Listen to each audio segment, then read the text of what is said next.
All right. Well, it's now 6 minutes after 7, so I'm going to turn on my little. I'm going to turn on my microphone, and we're going to jump into the session. I don't see Math yet, so hopefully he's showing up sometime soon. But you know what? We can kind of get caught up and introduce everybody, and just kind of get the session started. We won't do anything until Math gets here, but we can at least just start talking. So why don't I unmute myself? Hello. Oh, hi. Hello. Kaylee, dearest, you might need to turn yourself up or move your mic a bit closer to your face, maybe? You turn yourself up. Oh, Yeah. that was better. Well, wait, wouldn't help if I turn myself up.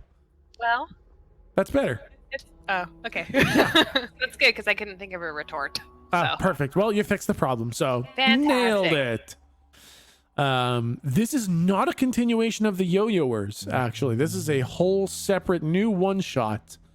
And we can talk about the Yo-Yo one-shot afterwards if we want to. But the long story short, this is not a continuation of the Yo-Yo one-shot because of main campaign stuff, and like the Yo-Yo party was headed directly for like an intimate confrontation with the party, and if we want to do a continuation of that, we're gonna need a Galdrick and Slump, as well as Math and Kaylee to play double characters. So Awesome. no, it is not a continuation of that yet. But I'm pretty sure Duncan dancing in peace. wasn't too bright. Oh man. We can talk about that after. I do want to talk about that a little bit, just because I do have some thoughts on the characters you created and how they relate to the world. So we can jam about that after, because I got some thoughts and some ideas, and see how you guys, because they are your characters, but it's my world and I'm God, and you don't really have a say in what happens. And let's see, what else? So I will, because now we have a couple more people in here, I will kind of go over this. Tonight we're doing something a little different. This is not a main campaign session. This is a one-shot, and it is a brand new one.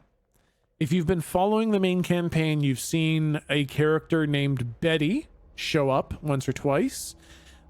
She was previously a genderless angel number 27143869 or something like that, who was previously a man named Bilithy in the previous mission. But as far as we know now, their name is Betty, and they are a cowgirl with flaming angel wings and a giant flaming longsword and a flaming pistol, and fire is very much her jam. And so I'm actually just going to turn my alerts off so that I don't get blasted with stuff. I'll thank everybody after the session, but just so that I don't lose my train of thought. So tonight, Betty is actively doing stuff in the background. She is running her own campaign in the background. And actually, I'm working on a webcomic to do with Betty's whole campaign.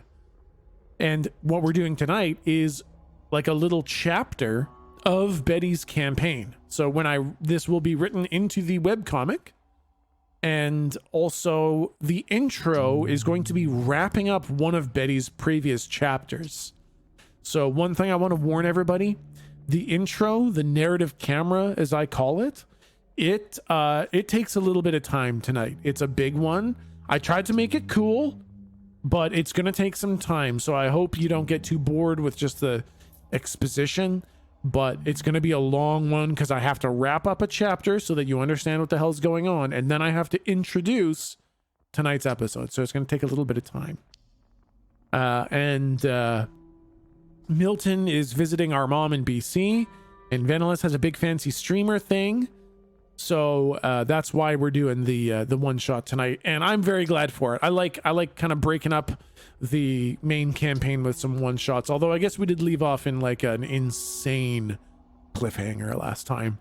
They were just about to start Like the final well, you know what? I'm not actually going to spoil anything for anyone who hasn't caught up yet. So never mind. Maybe it's not a cliffhanger. Maybe it's boring. They're all reading at the library. But That's not boring. That sounds nice. well, Yeah, I'd probably be doing that. So tonight we have the same players as the previous one shot. We've got Mathradical and my wife Kaylee returning, as well as Lastiel and Vangardt coming back from the previous one shot. But everyone's playing brand new characters. No returning characters. Everybody's new. The story will be in the same world as the main campaign, but as I said, we're following Betty this time.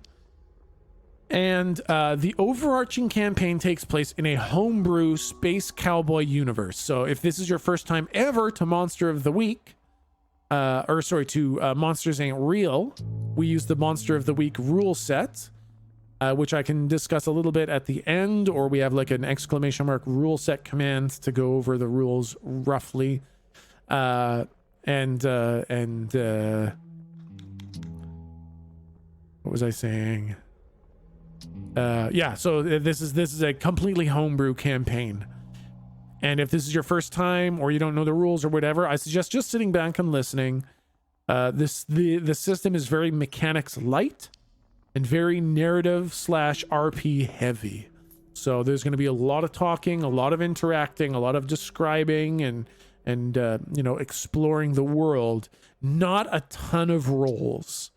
So if you like that hard mechanic aspect of D&D 5th edition, this isn't going to be so much there.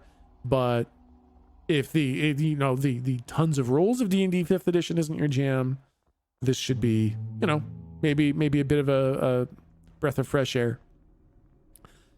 And there is no real recap for this episode. The recap is going to take place in the narrative camera. And I've been trying to talk about my notes very slowly for a little while now to try to give Math a chance to log on. But he's not yet. So I guess I need to just kind of keep talking for a bit until he shows up. The recap is the intro. Yes, Itchy Rectum. It is in the intro will be the recap. Kind of.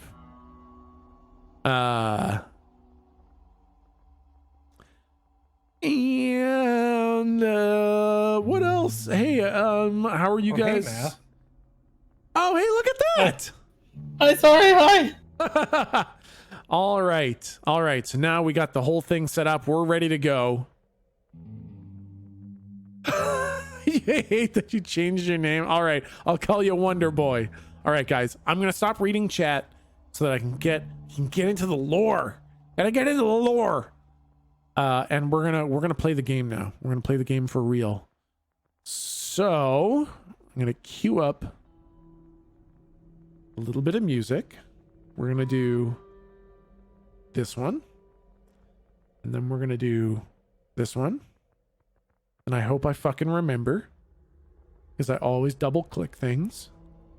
And I'm going to turn the volume down. If you guys have it like loud enough where you can enjoy that music, I want to turn it down just a scooch. I suggest a volume of 10%. Betty's theme song is loud AF. So get ready, guys. We are going to dive into the narrative effing camera, which will contain the recap and the intro.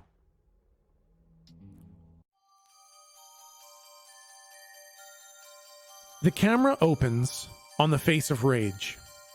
Dark skin, strong cheekbones, wide open piercing eyes, and a mouth twisted into a scream of anger and exertion. This is a snapshot of time, and everything is frozen in place. The camera pulls back a bit, and we see curly black hair falling down from under a black cowboy hat with a bright white band around it. But the lighting around the face is all wrong. Everything around the frame is red and orange. The camera pulls back further, reveals why it looks this way. We are looking at Betty, currently driving down with her flaming longsword. The red-orange flames from her sword are spewing everywhere. It looks like an eruption of divine fire coming from the hilt. The heat is causing her button-down shirt to flutter with hot air, and the buckles on her suspenders are reflecting the bright flames. Her wings are out too. As the camera pulls back, we see her suspended 6 feet in the air as her enormous flaming angel wings have erupted in power, spanning 12 feet to either side.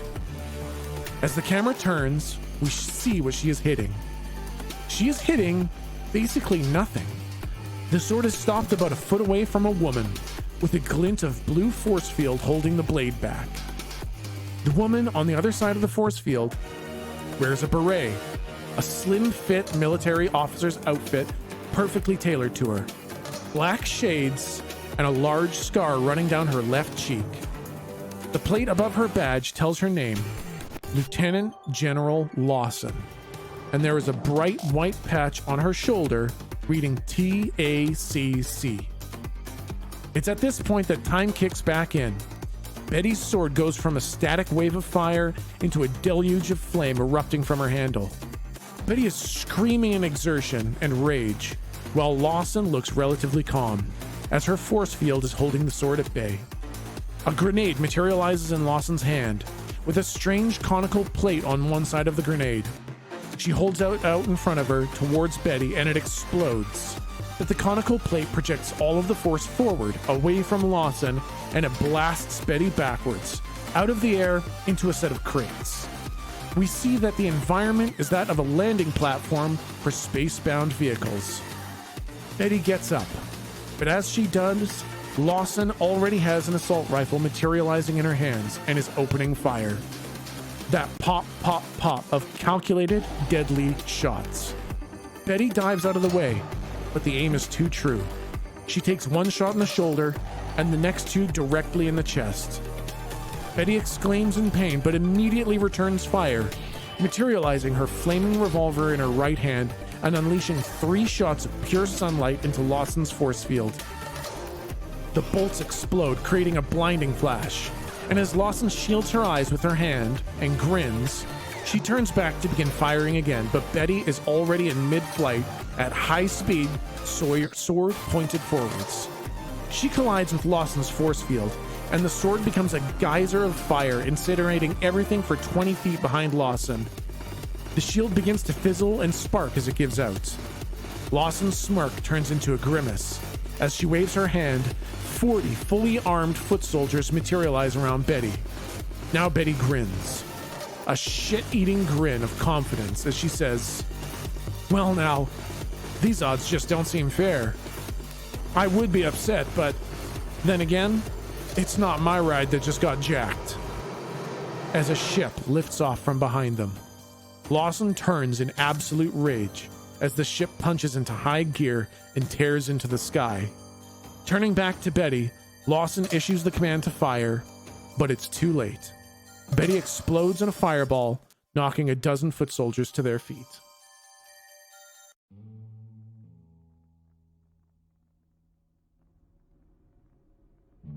And the camera fades to black.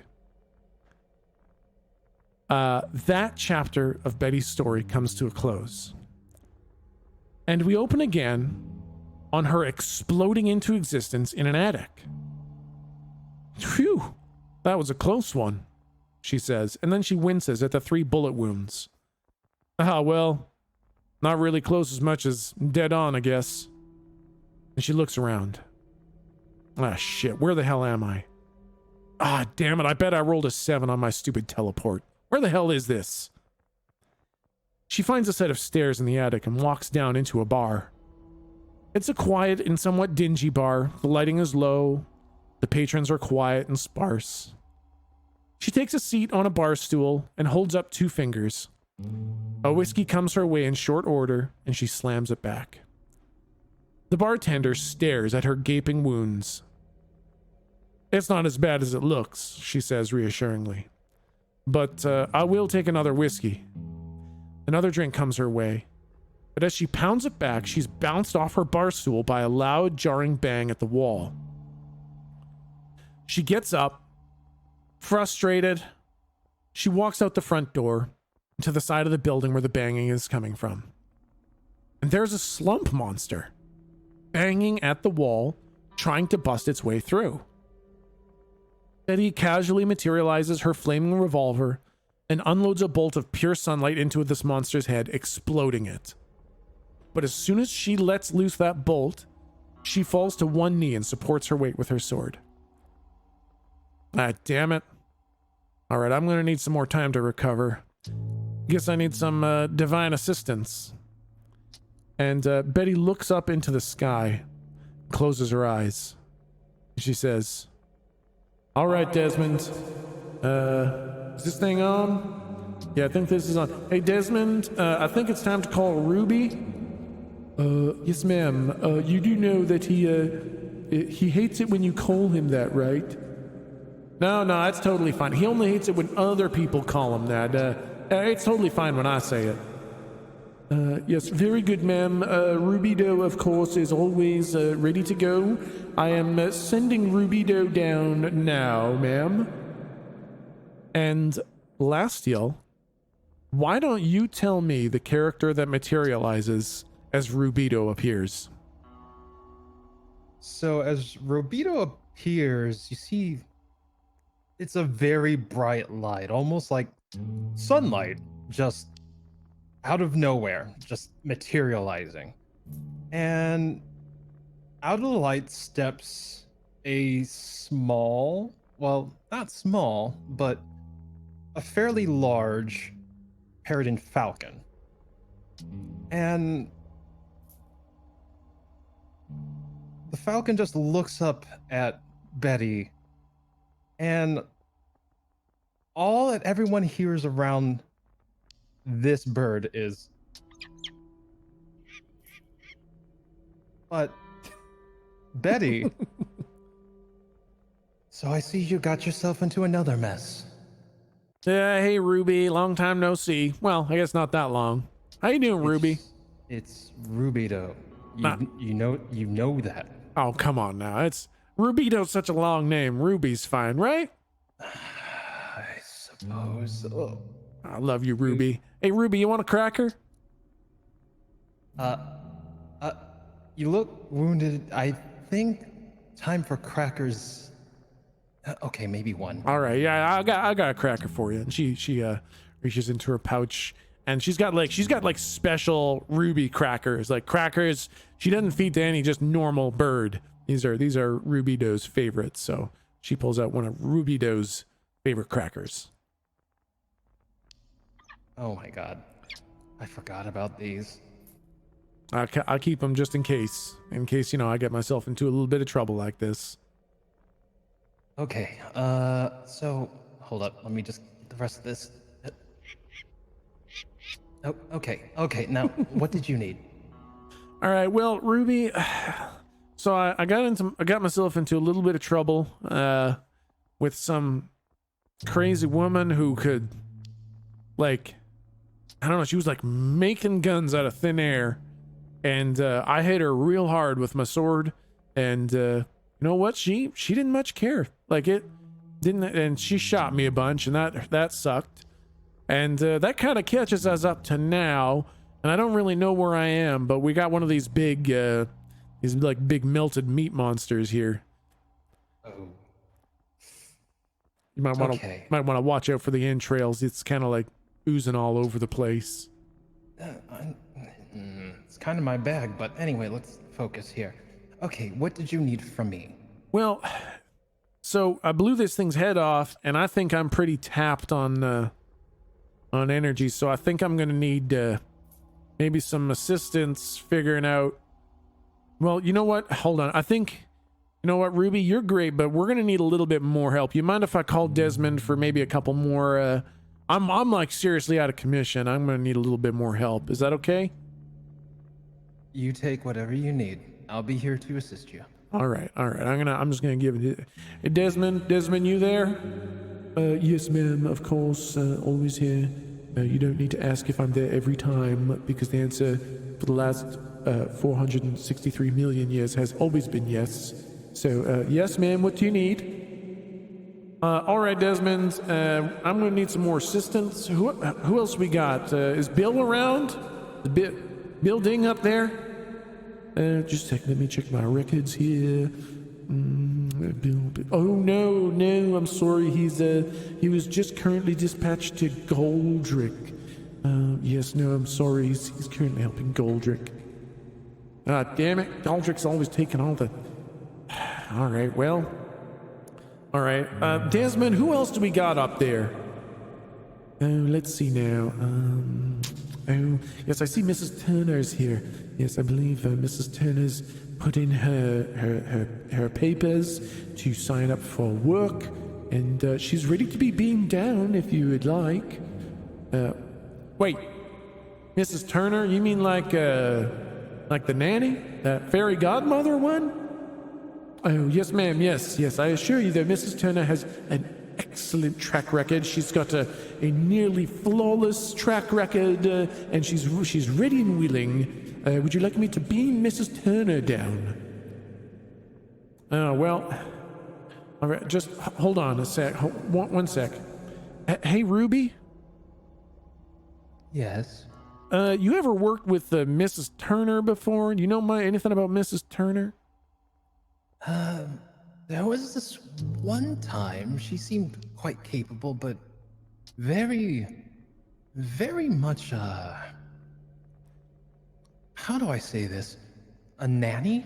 That's, you know what, that was the feeling I got too, but Desmond's saying that she's ready to beam down for, you know what, why don't we, you know what, help is help. Let's see what she can do. All right, Desmond. Yeah, sure. You go ahead and send Mrs. Turner down. And yeah, sure. Why don't you just go ahead and send Mrs. Turner down?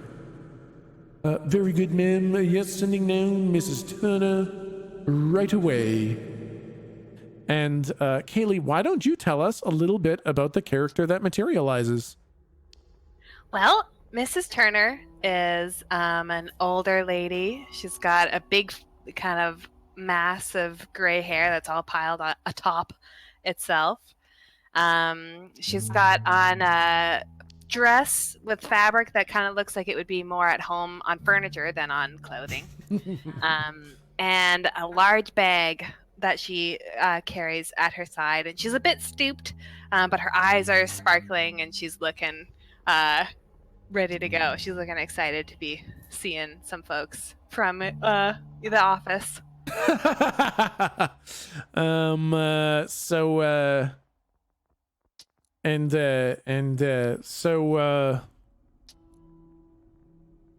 right, Mrs. Turner, I presume?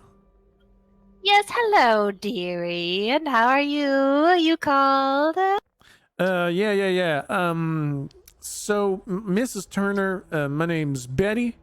And Betty, dear, it's lovely to meet you. Yeah, lovely to meet you, Mrs. Turner. Mrs. Turner, this is probably going to be kind of a combat mission. Are you ready for combat mission? Yes. All right. Well, this is my bird, Rubido. I call him Ruby for short. Ruby, darling, I think we've met, have we not?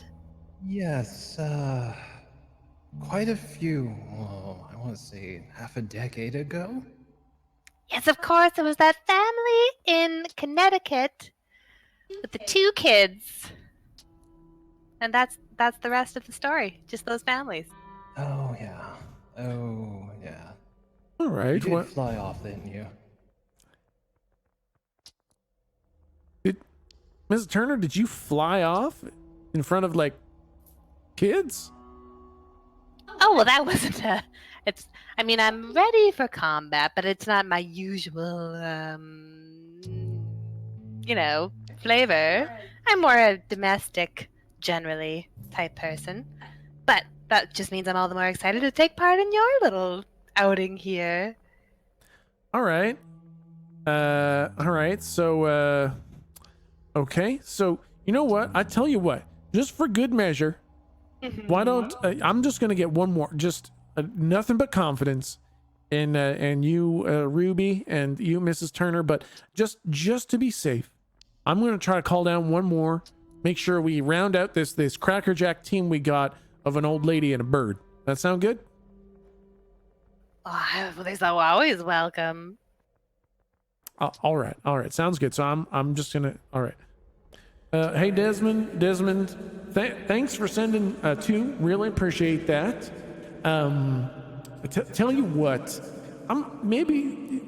so if we could get someone with maybe a little bit more combat experience, a little bit more, ready to punch, maybe with hands, like somebody with hands, and also ready to punch. That would be great. Not that I'm sure Mrs. Turner couldn't, crack a jaw if she needed to, and Ruby's got a mean peck if ever he needs to gouge someone's eyes out. But a puncher, you got a puncher up there? How about Oren? I worked with Oren once or twice. He seems real good at stuff. You want to send Oren down? Desmond, is he up there? Let me check my records here. Let's see, Oren. No, I'm sorry. He's oh no, I see. He just returned this morning. Yes, I see his paper right here. He's just returned from another mission, and he is ready to beam down. Would you like me to beam down Oren, ma'am? Yeah, nice. That's great. Yeah, please do send Oren on down here. Toot sweet, as I'm sure Mrs. Turner would say. Please, Oren, please, thank you. I would say that. She's right, right, Ruby? I say that all the time. Yeah, okay, all right, send Oren down. All right, Oren is coming down right now, ma'am. Yes, thank you. 3 seems like a lot, but you know what? I'm sure these are extenuating circumstances. Oren is coming down now. And Vanguard, why don't you tell me a little bit about the character that beams down from on high, Oren? All right. So a pool of light would open up in the sky, and a figure would slowly start to fall down. You'd see a pair of nice black slacks, definitely a worked-in pair of boots, a nice white T-shirt buttoned up, rolled up on his sleeves. Buzz cut, definite action man jawline. You know exactly what I'm talking about. Yes. But the most intriguing thing would be he's wearing a pair of oval, pure black oval glasses, but it doesn't really matter because behind it are glowing a burning white pair. And he just has a permanent angry face, and he just looks over and goes, "Yeah, what do you want?" Hell yeah! All right, Oren. We're gonna need kind of like some damage done. I'm thinking for this mission. You up for that, Oren? I stopped that years ago. What? Oh, you stop, Oren? Are you? I'm just. Oh my God, Oren! Yeah, almost had a heart attack. I needed some violence a little bit. So, all right. So you're still on the violence train then, right? Yeah, let's do it. All right. Awesome. All right. Great. All right. 3. All right. So, you know what? I'm kind of thinking,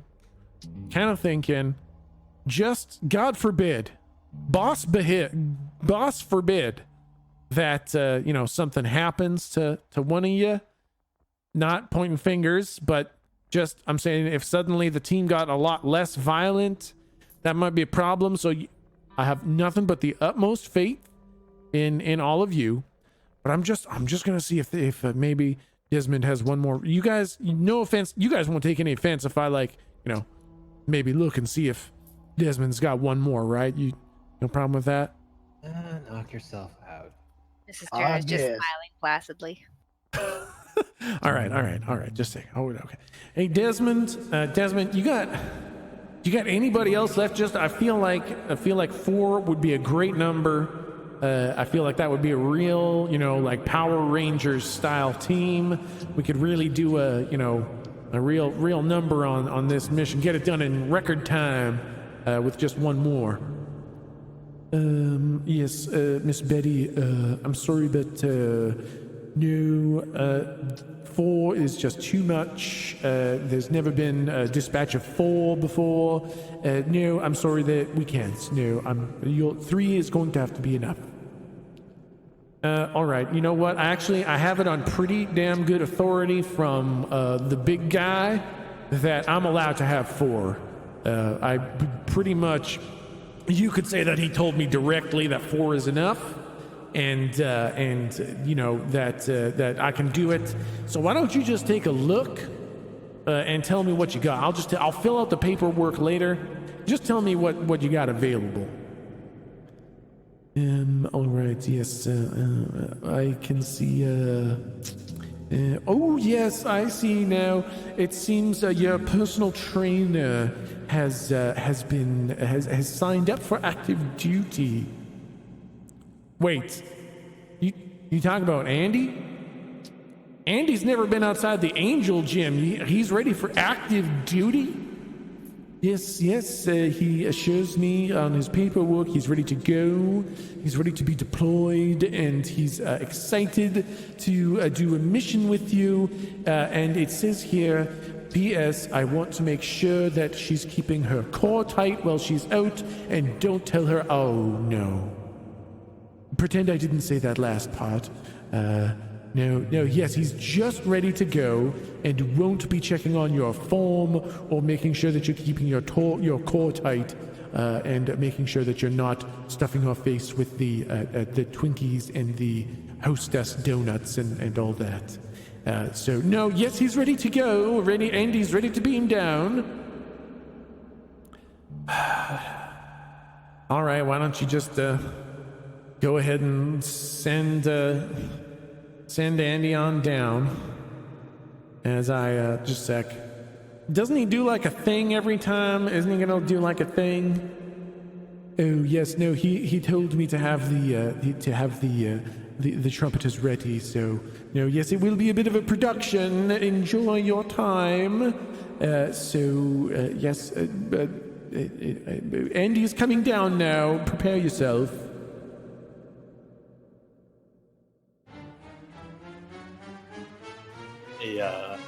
A small man in a tuxedo, similar to Guldrick but mousy with a shining bald spot, walks out, and he looks up, and following his gaze you see a microphone descend from the rafters, and he snatches it up. Ladies and gentlemen, hailing from Old Alpha Sector Earth Prime, Sarasota, Florida, weighing in at 245 pounds, the heavyweight champion of the world, the Honcho Man, Andy Rabbit! He does this every time. And some sparklers sort of like blow out, and from the mist, you see a rainbow zebra striped tasseled coat. You see mirrored sunglasses and a pleather multicolored cowboy hat. Oh, sister! Good to see you, girl. Looking tight, looking ripped, looking shredded. Oh yeah, hey Andy. Glad you could make it, Andy. Oh, good to be here. All right. Yeah. All right. You can cancel the angel choir. Thank you. Yep. All right. He's here. That just happened. Yeah. He does this every time I come into a workout session too. It's well. All right. Oh yes. Okay. All right then. Well, I guess this is the team we got. So, why don't I guess, everyone, you know what, you heard me ask for assistance. You all know, Rubido is the Falcon. Mrs. Turner is the lovely nanny. Hello. Yes. Oren looks like the living punch, and Andy Ravage looks like the Honcho Man. So you guys all now have been informally introduced. I'm sure you'll become fast friends out on the mission. Okay, so all right. Well, guys, listen. I'm gonna lay it out for you. I'm pretty sure you guys can handle this as soon as I turn my music up a little bit. There we go. So I'm banged up real bad. I got in a fight that I couldn't win, and I got out, but I'm shot up a bit. Nothing a couple more stiff drinks and a bit of time to heal up can't fix. But you see this big old melted meat monster on the ground? You guys all see that thing? Oh, yes. Oh, yes. Well, so these things, basically I'm here to stop the apocalypse from happening. And these things are, well, I think they're the apocalypse, or close to. I think killing them is part of it. And I think finding out what's making them is another part of it. I'm a little bit too banged up to deal with this right now. So, but the apocalypse is coming. So, I need you guys to find out where the hell this thing came from, because there's never just one.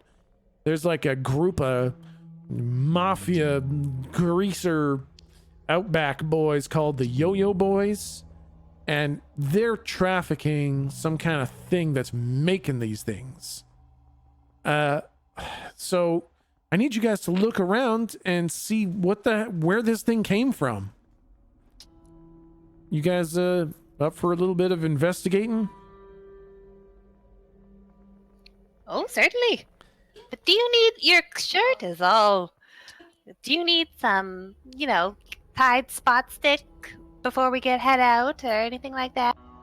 No, it's okay. Whiskey's kind of like my healing fuel, so I'll just take a couple shots. The shirt will knit itself all back up. The wounds will all heal up. I'll be good. I'm just gonna hang out here at the bar. It's called the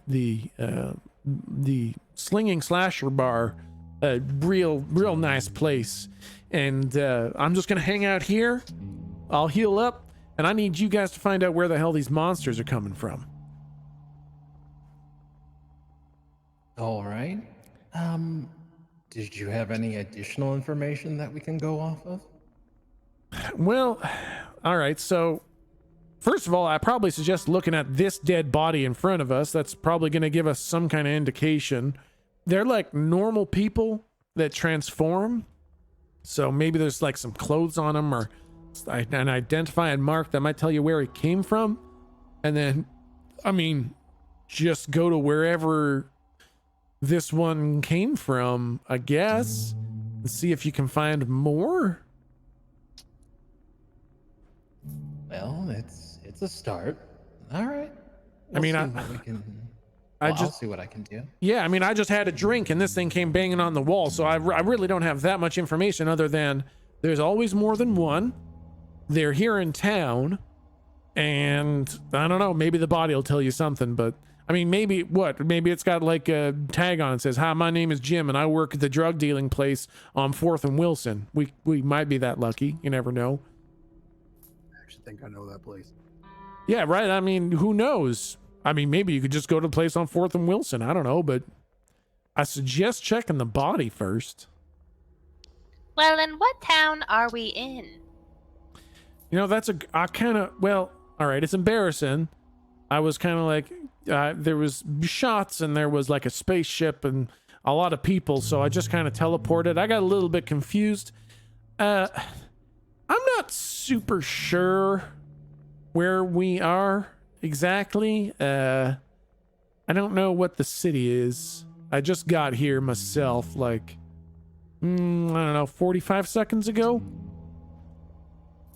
Mrs. Turner pats her hand and says, "Oh, not to worry, my dear. You're doing wonderfully." Yeah, thanks. So I'm just gonna go inside and drink myself to health, and feel free to find me on there, the Slinging Slasher Bar, if you got any questions. But other than that, look at the body. You know about as much as I do, unless I know something that I forgot and you guys can ask. But I'm just gonna kind of let the four of you be the Power Ranger team that I know you can be.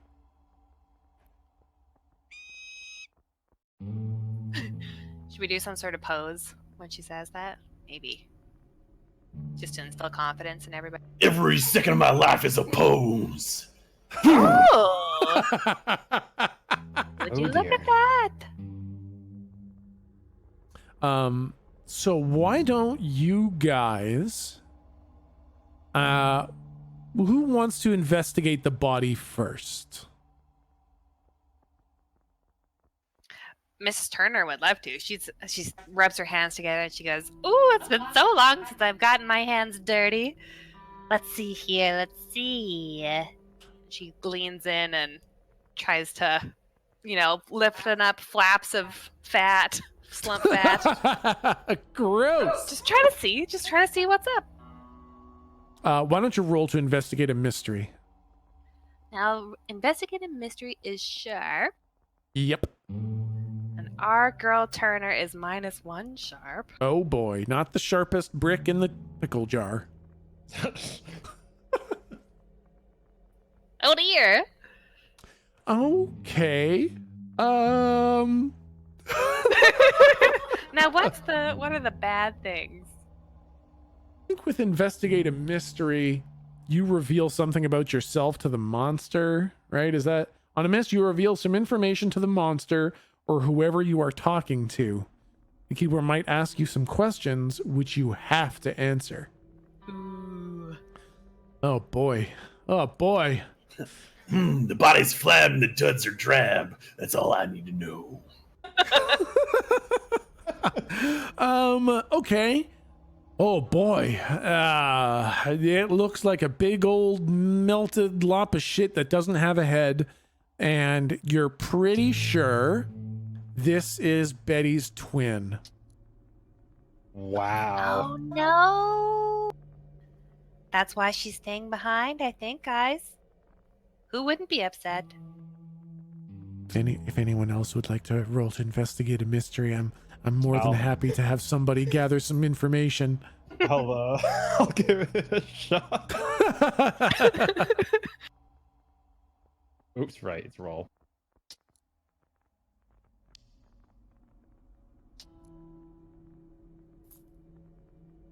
The tension. Hey! All right. So you get to ask one question. What happened here? What sort of creature is it? What can it do? What can hurt it? Where did it go? What was it going to do? And what is being concealed here?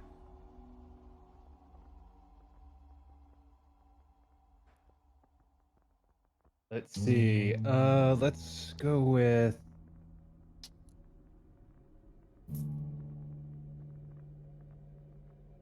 what was it going to do? Okay, so from this, I say you look at the spot on the wall that it was hitting, and you notice that there's no, like, fist marks. It's like open palms. It wasn't trying to rip it down or punch its way through. It was like open palms slapping it. And then you look at the footmarks in the, like, dirt leading to this, or maybe dirty, weirdly fleshy footprints that it was coming from, and they are very far apart, like it was running. So it looks like where was it going? It looks like it was, or wait, what was it going to do? Or where was it going? What was it going to do? Yeah, what was it going to do? It looks like it was just trying to go somewhere. Like it had some sort of a destination in mind, and it was going there with great haste. And I will say that you see... You know what? I'm going to give you a little piece of information that doesn't maybe totally... I'm going to kind of count this as like a bit of a 5th edition perception check. All right. And I'm going to say that you see a ring on one of its hands that you know is the ring to a magnetic yo-yo.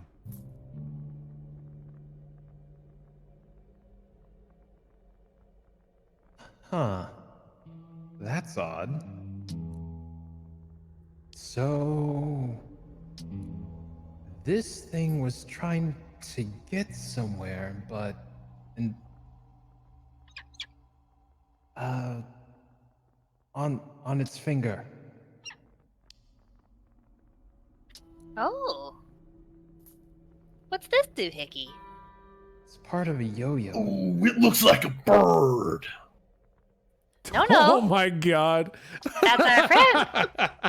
How very perceptive of you.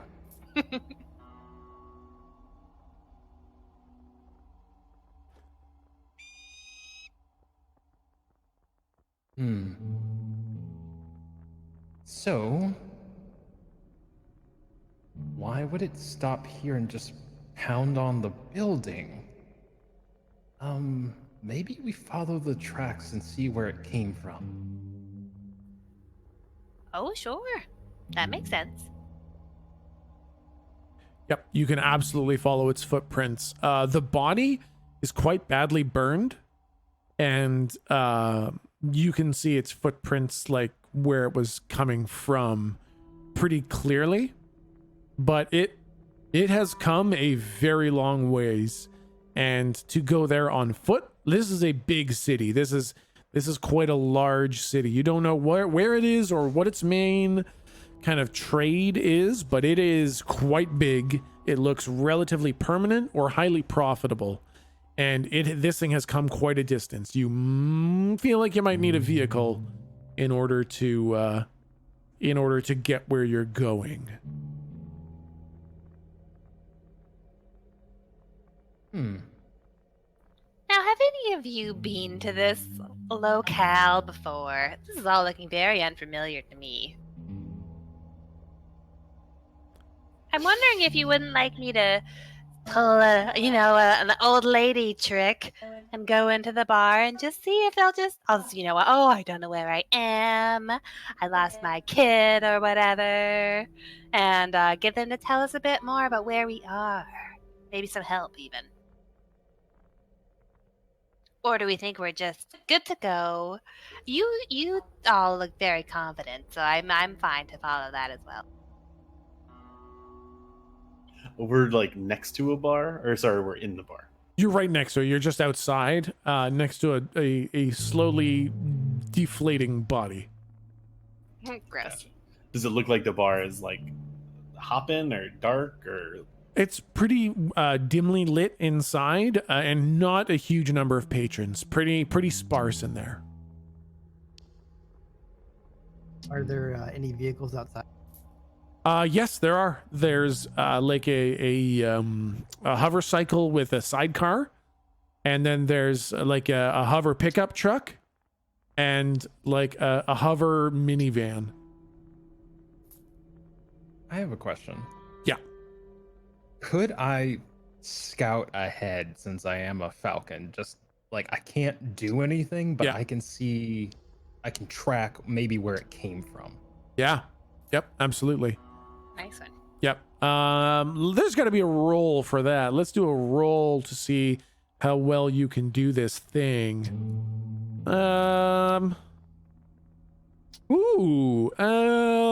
Let's see. I don't know, maybe read a bad situation. That's kind of the only roll that really makes sense to me. So roll plus sharp.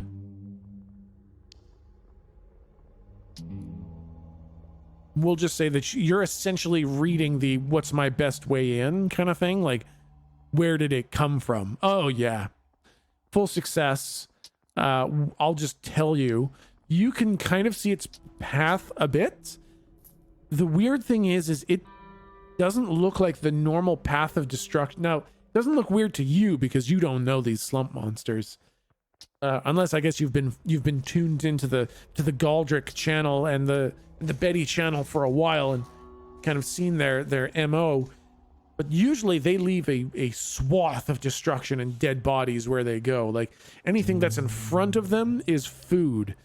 And this doesn't have the same kind of path. It's got like a knocked over mailbox, maybe a bent over light post here and there, maybe an injured person along the way a little bit. It's actually kind of hard to track the path, but you swoop low, you fly across, and this thing has covered quite some distance, like maybe 10, 15 kilometers in town with very minimal damage.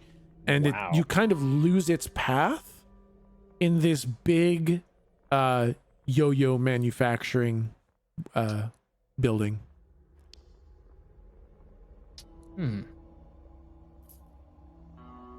it stopped here and started pounding. That's right. It almost looks like it's a beeline from that building to this building. Like it didn't have to navigate around too many buildings in order to do that. This is kind of the first building that was directly in its way. I think there might be something here it was trying to get at, everyone. Maybe we should go in and have Miss Turner do her little charm thing. Or, you guys can put your flavor on things too. I'm just a bird.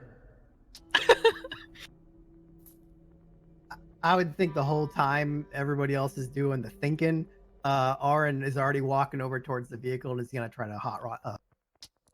Oh, hell yes. All right. So while you are trying to steal, which one are you trying to steal? Any of them, anything that looks like it's gonna hold us. He's not picky. He just wants it. Okay, the one that's going to hold all of you. So the ones that can hold all of you are the pickup truck, and some of you ride in like the bed, or the truck. minivan, and then you can drive around like a weird nuclear family. The truck? He's got a little bit of taste, so he'd go with the truck. Okay. All right. So you walk up to the pickup truck, and it's not necessarily all that well like guarded against. It's just a fucking civilian pickup truck. And you begin to hotwire it. And there's no real role for this, but an older gentleman kind of walks up and sees you very obviously trying to hotwire this thing. And he's this kind of old, craggly, sour-looking man, and he's bent over his cane with a pipe in his mouth, and he's got a flat cap. And he kind of points a finger at you, like raises a shaky old finger, and he says, "Hey, what the hell are you doing? You there at the truck? What are you doing?" Get lost. "No, I won't get lost. You're trying to steal that truck. You're a hooligan." No, that's just, I just forgot my keys, and it's my son who's trying to help get the car going without them, because I lost them, you see.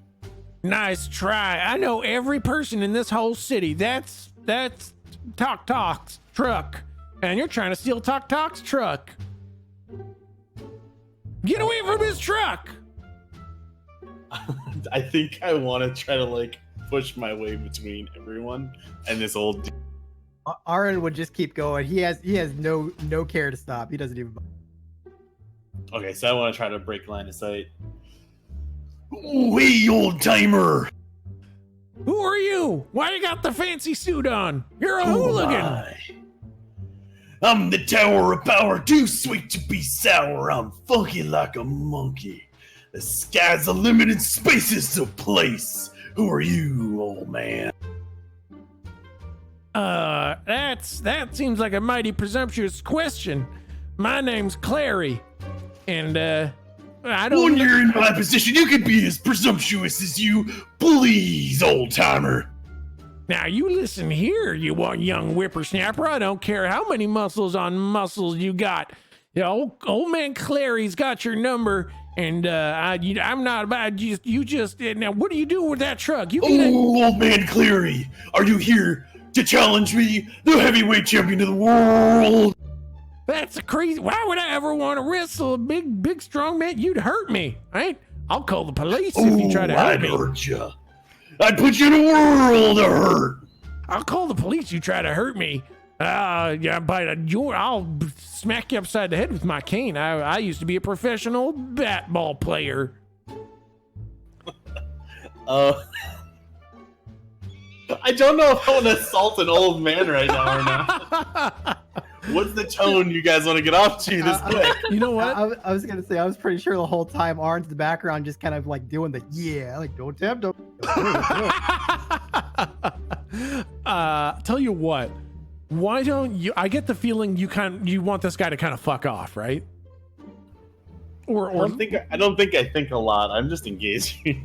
And well, I imagine. Well, I mean, you could roll to manipulate someone if you'd like him to act a certain way. If you'd like him to. Okay, hold on. I have a quote from the man himself. I'm gonna hold up a microphone that doesn't exist. Yep. And I'm gonna turn and look at a crowd that doesn't exist. Oh god. Like the camera. Yep. Ooh, expect the unexpected in the kingdom of madness. And then I'm gonna throw the microphone and sort of like run past the old man, but grab his head as I run past, and then sort of like jump and throw both my feet out. So I drop the back of his head onto my own shoulder.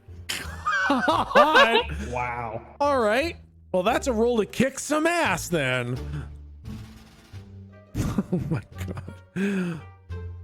Oh, shit! Oh no! Oh my god. Honcho Man Andy Ravage is about to get his ass kicked by an 84-year-old man. And so I think the way this plays out is you run at this guy and he's salty and he's already pissed. And when he sees you coming, his like weird old man reflexes where they're slow and they're weak, but they're like weirdly predictive. He sticks his cane out between your legs as you try to run past him, and you just fucking face plant into the ground. Gotcha. I want to use one of my abilities. Oh shit.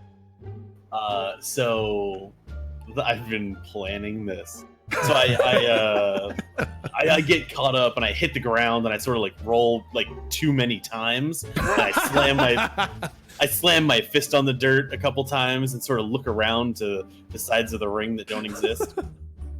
Push myself up. Oh, fighting dirty! Challenger can't come at me clean! And then I'd like to use angel wings to teleport behind him. Oh no. And then, because I don't have to roll if it's just me. I'm not taking anybody with. Oh, nice. And You then don't have to That's wait. smart. it says you can go instantly anywhere you visited before or to a person you know well.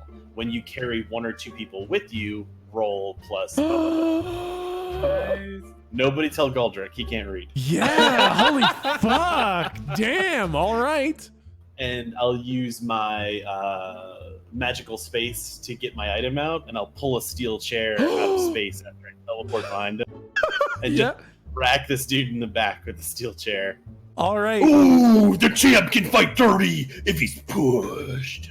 Roll to kick some ass again.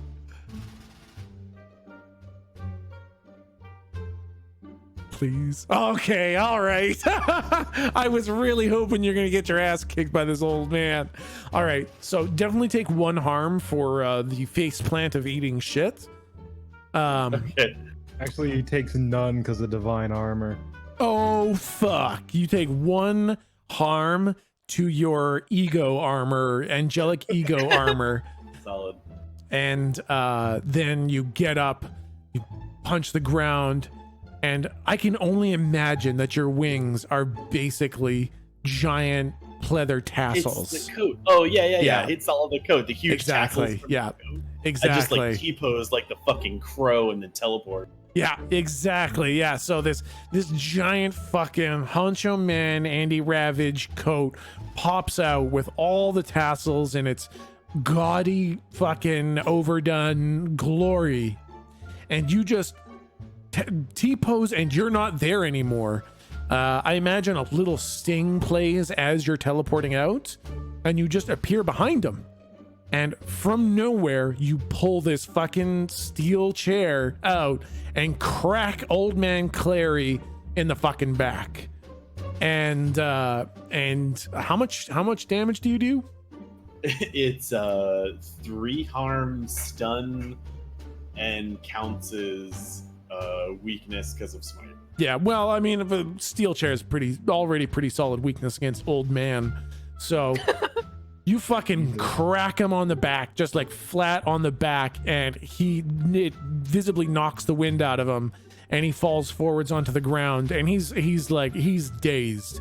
He doesn't really know how to say much because he's an old man who just got hit with a chair and had the wind knocked out of him.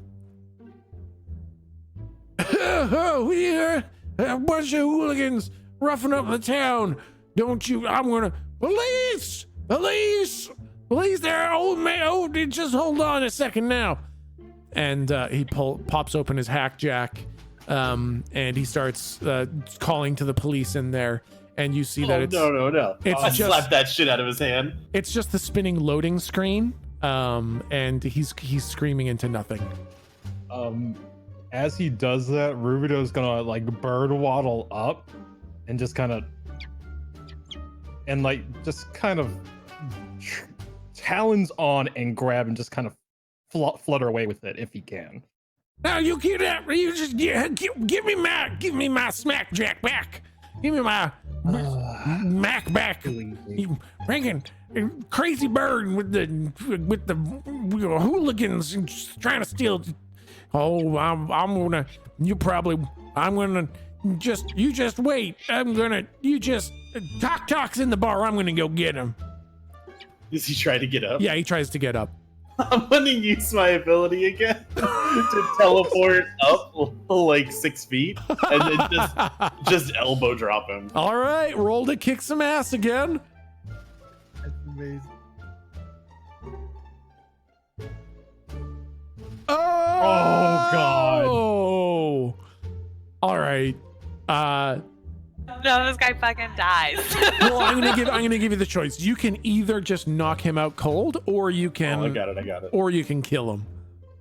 So I use the angel wings again to teleport up a few feet, and you see sort of like this misty turnbuckle beneath my boot, and then I leap off and sort of like stick my tongue out and come down with the elbow, but it's like obviously on the dirt beside him. Okay, yeah. And then I sort of like bounce on my butt a few times and sort of flex and look around at the crowd that's not there. And then I roll around on top of him and put him into a pin, like fold his legs up. Yeah. And then I just sort of keep looking around at the crowd that's not there, and I just wait for about 3 seconds. I'll say after he's all pretzeled up, I let him go and stand up and go, "Oh yes!" Okay, I will say that basically, because you can like force the enemy where you want them, and like you can do all kinds of shit with a 12. So you basically want to neutralize the problem, right? I mean, I want to knock him out. Okay. Kinda. I don't want to murder him, and then I want to pretend to pin his body. I gotcha. Okay, yeah, he is fucking unconscious on the ground, definitely pinned, and you feel like maybe you hear like an angelic audience clapping. They're way far away. It's maybe nobody else heard it, but you swear you might have heard it.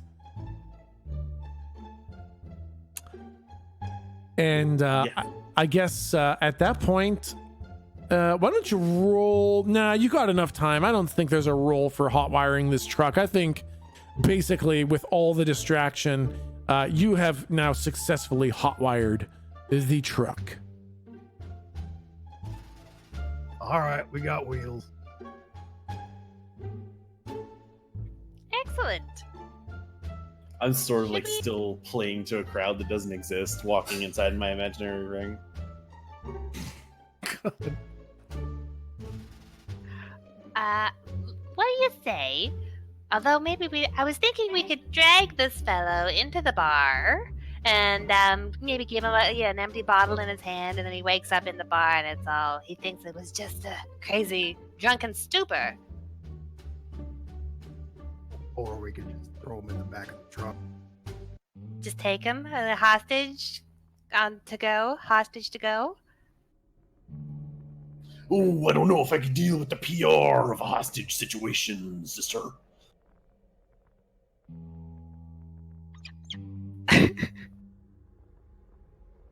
Um.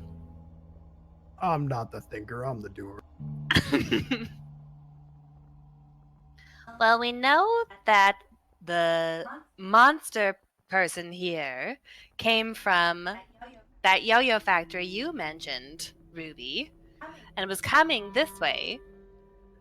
So we can either go and see what was going on that made him run away, or we can go and see what he was running to, I suppose. We got the from and the for. I mean, if he was just going in a straight line, what if we kept going in a straight line? Well, it looked like he was beelining for this place. So, we have 2 points to investigate, I feel. I wonder, since he was slapping, maybe he was trying to knock the building down and trying to get straight through it. No? You don't think so? No damage. Open palm. That's true, that's true. You know what? We're right here. I don't think it'd be too long to see what's going on here. Guess, I haven't had an egg cream in 2,000 years or so. Let's see if they serve them. Oh, I mean, yes. Let's go in here. A lot of things about that sentence didn't sit right with me.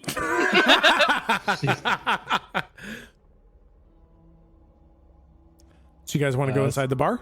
Ruby's just gonna bird waddle in underneath the, I imagine, like doors, like the old Western tavern The doors, saloon, like swinging doors kind of thing? Yeah, Yeah. you just see like this little falcon just walking underneath it, strutting it. Yep, absolutely. Everybody else going in as well? Definitely. Yeah. Honcho man? I get to the door, but then I sort of have to like wait for my cue to enter. Oh my god. You can't just walk into a room unannounced. God. All right, yeah. So I'm sort of like getting hyped. I like do a couple push-ups real quick and start like jogging in place, pumping my arms. I imagine like there's this like awkward moments where the three of you are already inside and you look back and you see Andy doing all these like prep moves, clearly not coming in but clearly getting ready to come in, and it's taking so long, and it's like this awkward, it's like a minute, maybe 2 minutes of just standing there with him getting ready. And then I imagine like just like Desmond from up on high has like 2 little pops of streamers and confetti kind of go off on either side of the door. I kind of want to do a thing for this, but I need Matt's help with it. What's up? In Discord.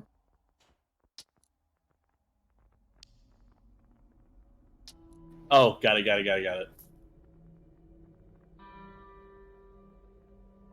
Oh God. The prep. So like the Celestials in the group can hear this, but outside is all you hear. So you hear Ruby just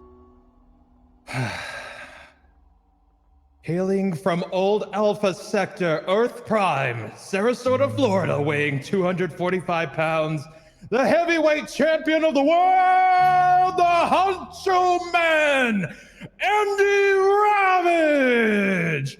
Oh yes! But all you hear in the tavern is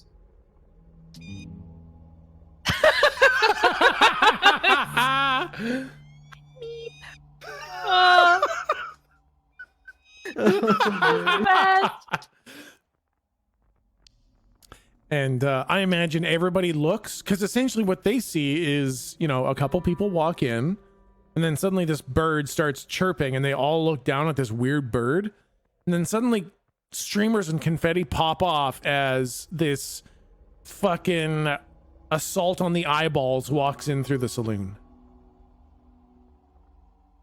Yeah, that's about it. All right, Nailed it. perfect, awesome. All right, you guys are inside the bar. I'm gonna beeline right for the bartender. the closest people to the door, if they have their hands up or not, I'm just gonna start giving them high fives and like walking around. Yeah, I imagine one of them does definitely, like, they're fucking digging it, man. They love these glasses. They love that fucking hat. They give you a big old high five. And the other person is like turning to be like, who the hell? And you just like high five them in the face. No. And All right, yeah. all right, Mrs. Turner, you were going to the bar? Oh yeah, she just kind of cozies right up to the bar and tries to get the fellow's attention. I don't know that she's. How tall is the bar? It's probably what, 4.5, 5 feet. Oh, that's a little awkward. That's a little, her chin is just sitting on it. Oh, Oren, my boy, could you help me up onto this stool? I guess. Aaron would walk over and help. That's better. Now the height is more even. Excuse me, sir. Do you serve egg cream?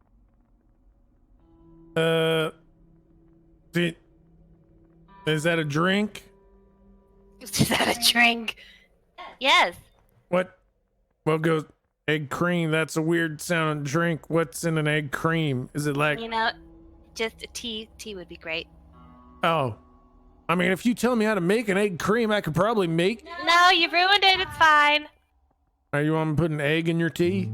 No. Well, we don't serve tea here, so. Well, kind of establishment. You want milk? Milk would be great. Yes. All right, I'll milk. get you. Do you want me to warm it up, miss? Yes, I would like you to warm it up, please. All right, 1 glass of warm milk coming up. Andy's like, I don't know. Andy's like just signing something in front of a person, like a napkin for no reason. Oh my And god. he looks over at the bar. He's like, oh, no egg cream. Were you looking for an egg cream too? How do you make this weird drink, egg cream? You want them to squeeze an egg into What kind of establishment do you think this is? Not serving egg creams, you'll find lady like this. I'm just, yeah, sure, egg cream coming up. And you see You got chocolate syrup. chocolate. Do you got half and half? Yeah, I got. You got a little club soda and egg? Yeah, sure, of course I got you that. got yourself an egg cream. Oh, well, perfect. Yeah, sure, I can make you one of the. Miss, would you like one of those Oh, yes. creamy eggs? All right, No, egg cream. all right. Two egg creameries coming up. Well, But I'm the cream of the crop. The cream rises to the top. Yeah. Is there an off button on that one? Because he's kind of like riling up the usuals. But how about tell us about your usuals here. What kind of you guys got live music happening? What kind of establishment do you run? We're visiting. We're visiting town. what? Why are you visiting? Why are you visiting here? History, culture, What is this? and business. History, culture, and business all at once. Are you guys in the history culture? We're in the history culture business. All right, yeah, that's what I figured. All right, okay. Well, welcome to the great town of Googly. The greatest town of... Oh, shit, what'd you say? Googly. Googly. The great town of Googly. I've never heard somebody call it Great Town Googly before, but yeah. Seriously, googly? Yeah, what? I didn't name the stupid town. No, like Listen, when I need to make something up on the spot, I take it from chat. No, I got you. Thanks, chat. Thanks, great googly moogly. I could only Read say- a book, brother. Googly is named after shortened version of its founder, Great Googly Moogly. Well, all right. So I guess you're the historian here. So I guess We're now. in the history culture business. Yeah, you said that already. So that's great. Now I know who made up this god awful name of a town. You Considers a crying need for our services. Yeah, well, all right. I don't think I mean, I'm not interested in that information. I don't No. I don't think anybody else here is going to be all that interested in that information, but I mean, go ahead and tell them. Well, I mean, what kind of culture do you have? Do you have like a local theater troupe, or say sports of any sort? Stunts and things, yo-yos, juggling. And well, I mean, primarily this is Juicing Town, so Juicing. yeah. We're squeezing out the planet juice. So this Juicing Town, yeah, Juicing Town, but I mean, we do have that stupid yo-yo factory. Nobody really, I don't know where they send all the yo-yos. Nobody here does anything. We're just a Juicing Town.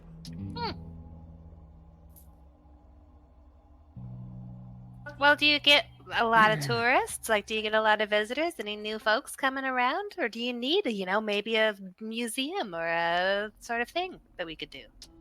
No, pretty much Old Man Clary's kind of our museum/historian. He knows every single person in this whole town. He knows everything that's going on.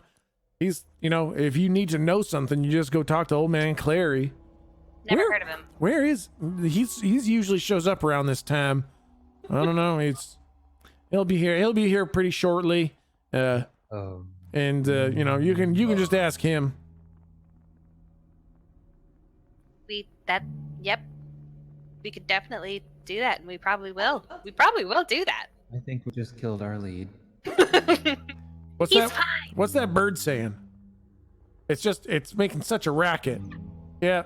What's that bird? Do you think birds talk? Well, Oh, hun. I mean, you seem. You've been sampling the merchandise, huh? Huh? Could somebody put a muzzle on it or something? It's just chirping all over the place. This guy.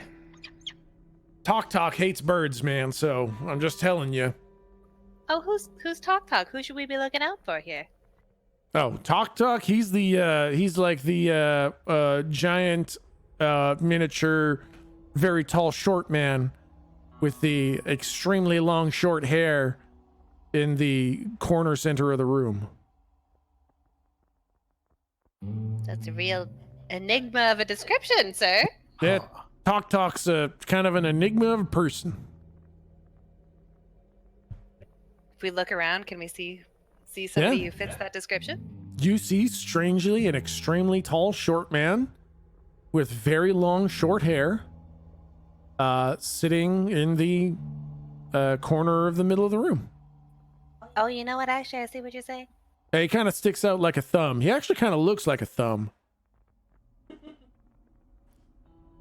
Yeah, that's Talk. He's got the big monster truck hover pickup outside. He doesn't like birds all that much. I think he watched that ancient Hitchcock movie.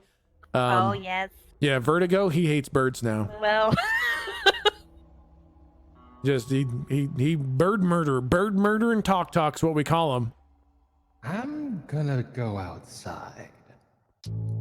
yes, be careful, dear. And he just starts waddling and trying to not draw attention to this falcon and try to sneak under the door. I think as you leave, that thumb-looking, tallest short man-looking dude in the middle of the room narrows his eyes and looks at your tail feathers as you make your way out. He says, "Was that a bird?" Hey, Cat. that was a cat. It was a cat. It looked a lot like a bird to me. Well, crazy Well. world. Crazy world. Tell me if you see a bird. I hate birds. I ain't killed a bird in a day. I got killed bird today. Yikes. I got a bird killing quota I gotta meet today. Anyways, bye. That Talk is sure talk. He talks. You sure talkative.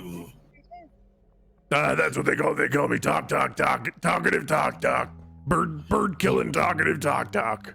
Bird You killer. really offered us some insight into what's probably a unhealthy obsession with bird murder. Just saying, birds are kind of like the most disgusting creature on the planet. I'm taking it upon myself to kill all the birds.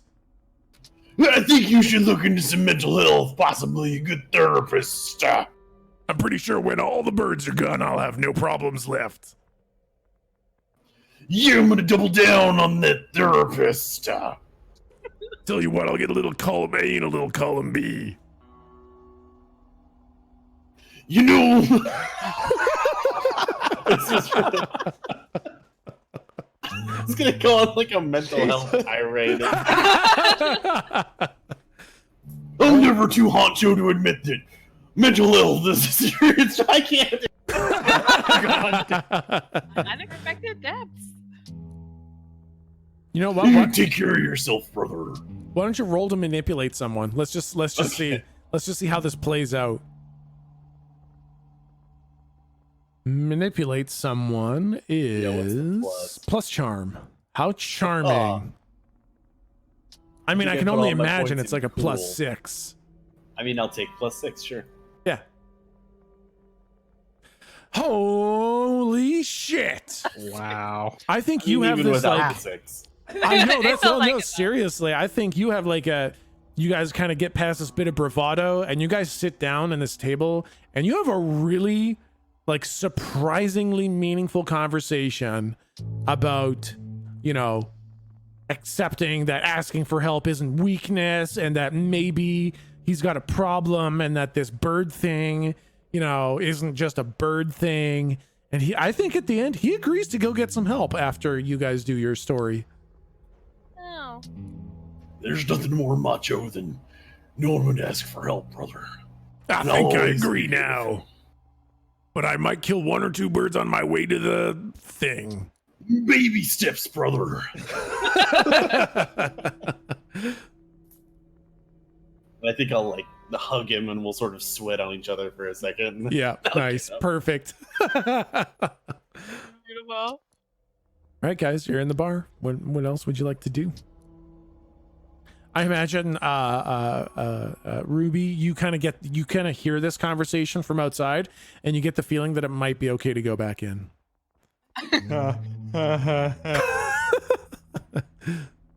What would you guys like to do in the bar? Does anyone look kind of shifty? I mean, there's not a lot of people in here. I say they all look kind of shifty, but no one looks like dangerous. I mean, I kind of want to go back out to the slump body.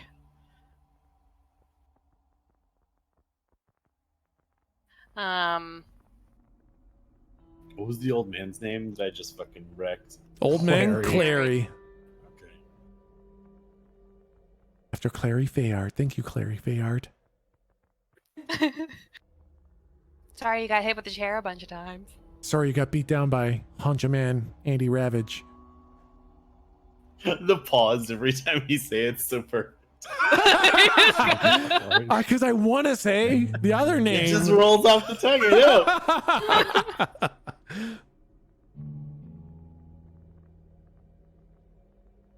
If you want to go outside, you can go outside and check out the body. Unless anybody else, does anybody else want to do something in the I bar? think I'd follow along, go take a look because earlier it was slowly decaying, if I remember correctly. So at Yep. this point, we might see something.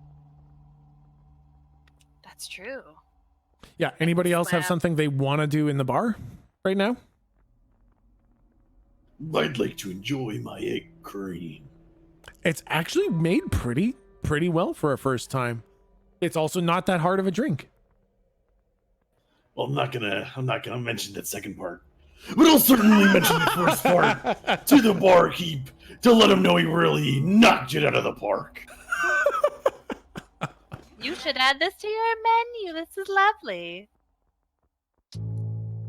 Yeah, sure. I don't really remember what my voice was like, but sure, I'll add it to the thing and then we'll stop talking because I don't know what my voice was, but I really want to do the other guy's voice.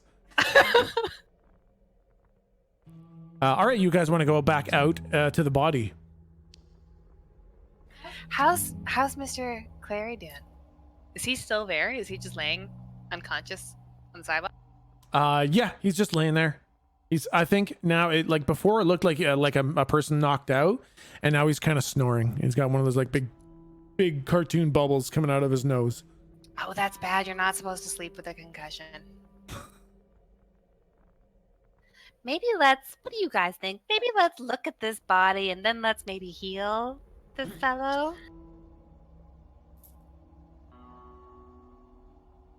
Does the I don't want to just dominate the conversation because it's so easy to. Ooh, fuck. Go ahead, please go ahead. I was just gonna say, Aaron would just kind of quietly walk over and like grab a nearby rock or something and drag it and put like just plop like unceremoniously grab him by a hair or hat or whatever he's got and just like plop his head on the rock. There he's like at an angle. It probably doesn't help with concussions. He doesn't really care. There you Oh, go. that's nice.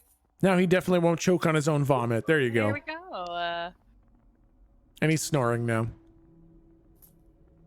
Ooh, good looking out. So, I 3 imagine concussions and you breach your contract, then you hit the bricks, brother. I'm gonna inspect the body now that's had some time to Okay, awesome. decompose. Yeah. So I will say now you see a yo-yo fall out of its pocket. You see a yo-yo fall out of its pocket, and let's see. What else do we got here? You can see kind of a torn up leather vest remnants on its shoulders and back, and like hulkified ripped jeans on its legs. You said hulkified.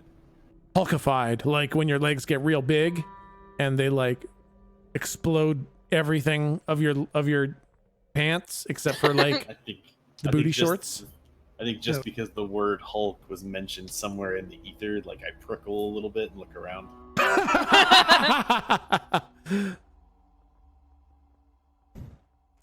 It very much looks like a mutated yo-yo boy. Could you, Mrs. Turner's very old. Could you remind me what Betty told us to do? Betty told us to look for where this guy was coming from, Yeah, or where he was going. where they were Exactly. coming from. Oh, my sincerest bad.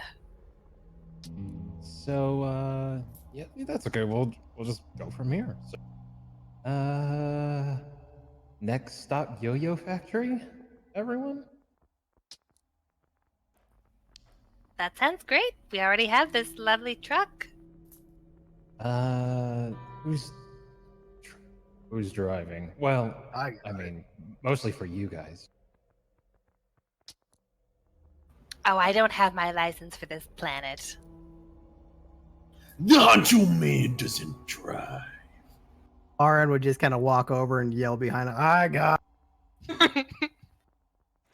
All right.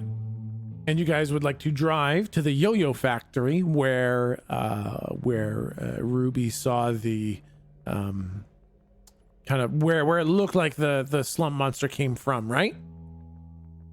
Right. Yes. Okay, great.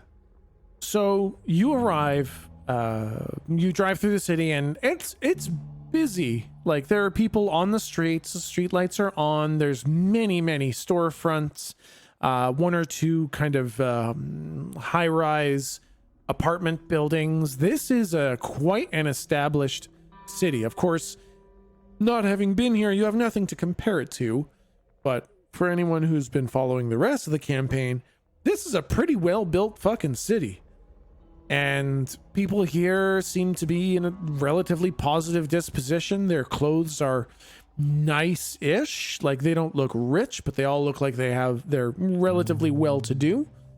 And you drive your way through the streets. The streets are not paved, but the dirt is kind of nicely smoothed over, and like you can imagine there are like people who sweep the dirt to get all the rough rocks and shit out of the way to keep kind of a nice street, and the sidewalks are paved, and it is becoming quite quickly evening. Maybe it's about twilight, a little bit of sun peeking over the northern side of the hills, and you eventually listen to Ruby's instructions and come up to the actual yo-yo building. And it's pretty big. It's pretty big, and it's got kind of like a domed roof, like not like a semi-sphere, but like an arch style roof. And when you well, I don't know if you want to go inside, but you're now at the building, and it looks like all the lights are off. It is closed for business for the day. Any trucks or vehicles outside? There is one kind of like smart car style hover car outside. Very small little pinched in car. Like as we got to this road and got closer to this building, we were seeing fewer and fewer people, or is it like smack in the city, so there's still people like walking around? This is more around like the where the businesses are, like manufacturing businesses are. So there's not so many people here. There's not many storefronts. This is mostly where things are built. This is where the work gets done. Yeah, exactly. Yeah. Are we seeing any like destruction from where this may be a pathway that we could follow? Yeah, I mean, you can see like probably a broken glass, like one of the windows is smashed out, and then you can follow the path from that smashed out window along the path that you've kind of been following. So you can see how the slump monster came out that window and then ran along its path to the bar. I think Ruby would hop in that window just because can sneak, like it's not going to require opening a door for a human, so just kind of perch in there and just see what they can see. Nice. Yeah, it's dark and quiet inside. And from like, so the window is kind of up above. It's like maybe on the second floor, and from up there you see like a knocked over bookshelf, and not much else. Is this building like concrete and metal, or is it like it's like more like that kind of weird sheet metal. Okay. Is there a doorbell and a door? No doorbell, but there's definitely a front door. Is there any kind of like security or anything that looks like security in your? Yeah, I guess there would be like one of those cameras that kind of look at the parking garage area, and then you don't know the rest. There's just a camera looking at the parking area. Okay. If, can I technically put myself out of line of sight? Yeah, I'll say as you guys drove up, you probably didn't drive directly in line of sight of the camera. You saw it, you predicted its presence and didn't drive directly in front of it, and nobody has walked in front of it yet. I was gonna break it, but I guess that's fine. Ooh, nice. Yeah. Because would it see the door at all, or just the parking lot? I think as it turns, it catches the door, but mostly just the parking lot. And you wanted to break it?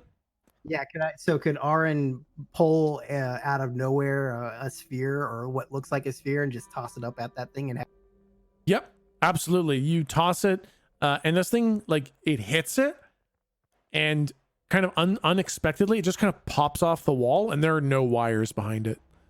It's just a fake camera. Ooh, it seemed to be a ruse. Well, it should probably be pretty easy to get into the building then. They're not too concerned about security, just the looks of it. Yep. Can I take out do we want to just go in the front door, or do we want to find a back door?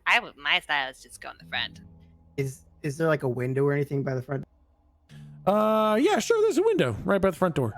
Can we see inside the front door? Is there does the room? I will say the blinds are pulled down, so you can't see inside.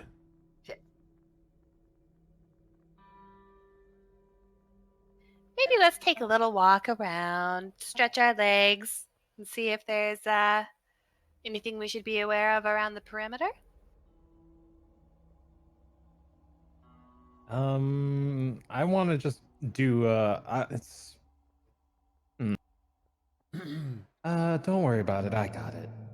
And then Ruby just kind of like flaps his wings and just kind of makes a circuit around the building just to notice if there's any dangers we need to be aware of before entering. Yeah, why don't you roll to read a bad situation? It's perfect for this. Roll plus sharp.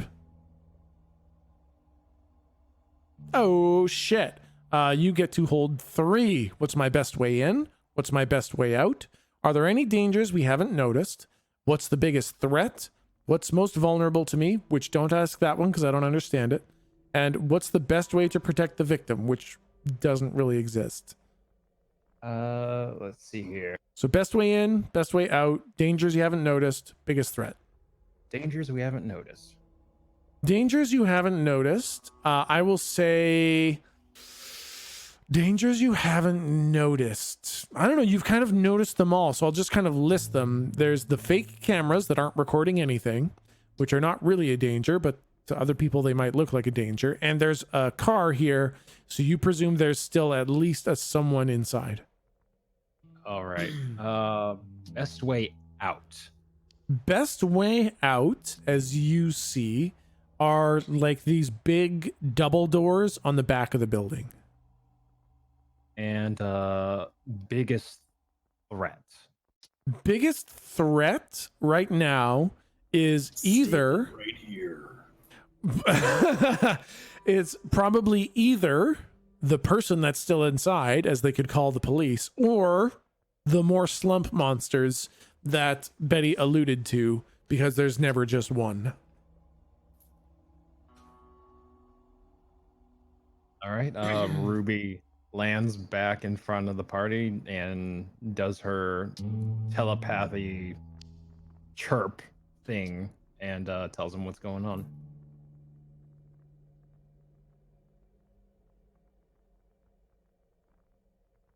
Okay. So, should I go in first then? First, just in case, Aaron would very gently check just to see if the door's unlocked. Because hey, you never know. Yeah, no, door's unlocked. Ah, Oh, okay. You If we- just want to go in the front door? how about we peek our heads in and see if we hear anything?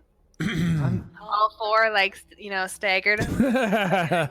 Yeah, like the vertical line of heads looking in. Yeah. At 3, I am doing my warm-up routine. Oh, yes, of Of course. course. I imagine we're all Mrs. there. Turner says that goes to do that and assumes the other guys are there. Okay. I'm gonna have to do this again, aren't I? Are there people inside? Ooh. The music suggests that there aren't people inside. It's a little bit loud, actually. You look inside, and it is absolutely silent in there. The lights are all turned off. It looks empty and abandoned. And from the ceiling, you see these giant suspended yo-yos. You see printing presses. You see 1 or 2 boxes knocked over. And there's like a rickety metal staircase leading to a 2nd floor. But you don't see any people in there. Well, Light seems crowd. fine. I guess Ruby waddles in as quietly as a falcon can and just tries to get to a point, like maybe even fly up into the rafters and try to get a better view on everything. Yeah, absolutely. Why don't you roll me plus sharp? Just a roll plus sharp. It's kind of like a perception check or an investigation check. Oh, goodness. I will say, as you fly up, you accidentally, like, you're not really looking where you're going, and as you're flying up, you kind of hit one of those suspended yo-yos, and it drifts, like it kind of swings to the side and clangs into another yo-yo, and they're like hollow brass yo-yos suspended from the ceiling, and they clang together like a giant bell. And you all hear this giant bell ring out through the whole area, and then you hear something move on the second floor, just like a shuffling. Oops. Are there any Nothing to like, see here, stairs just nearby? ghosts. Oh, what was that, Van? Are there any stairs nearby? Yeah, there's like a rickety staircase leading to the second floor.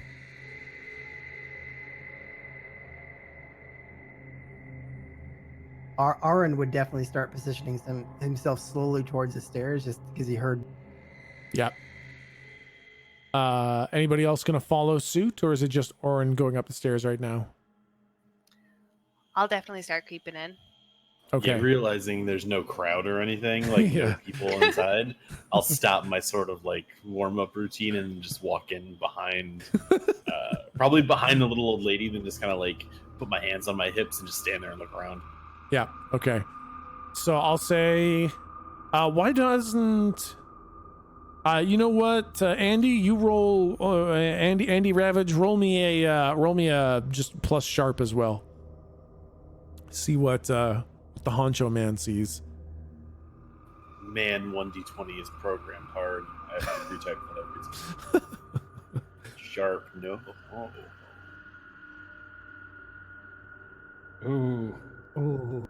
I think as you like stand there looking around, seeing what you can see, you realize that you have your sunglasses on and all the lights are off and it's evening and you can't see a fucking thing. So as you turn to look around at the nothing that you can't see, you end up knocking over an entire case of yo-yos that smashes to the ground and clatters all over the place. And now you guys hear rapid footsteps on the second floor going away. I think they're more scared of us than we are of them. So that's nice. Seems to be the way things roll out for old Andy most of the time. Wow. I'm gonna start tottering over to the stairs. All right. You guys want to go up the stairs? Hearing fleeing, like if it actually sounds like they're trying to get away from the Yeah. area, I think I'd be starting to like hastily but stealthily trying to move. Yep. All right. You make your way up the stairs as you see a light coming out of one of the offices. And as you see this light, you see something pass in front of the light. And then suddenly something comes bursting out of the open door of that office. And Goodness. it is kind of a short, skinny guy with a business suit and a tie that's way too long, and kind of thinning hair on top, and it's like a blue outfit, blue business suit, blue pants, blue shoes. He kind of comes running out and he sees you, goes ah, and then he just kind of runs down the walkway a little bit further and into another office. Can I see the office he ran in? Yeah, absolutely. It's just like another maybe 3 offices down from the one that he came out of.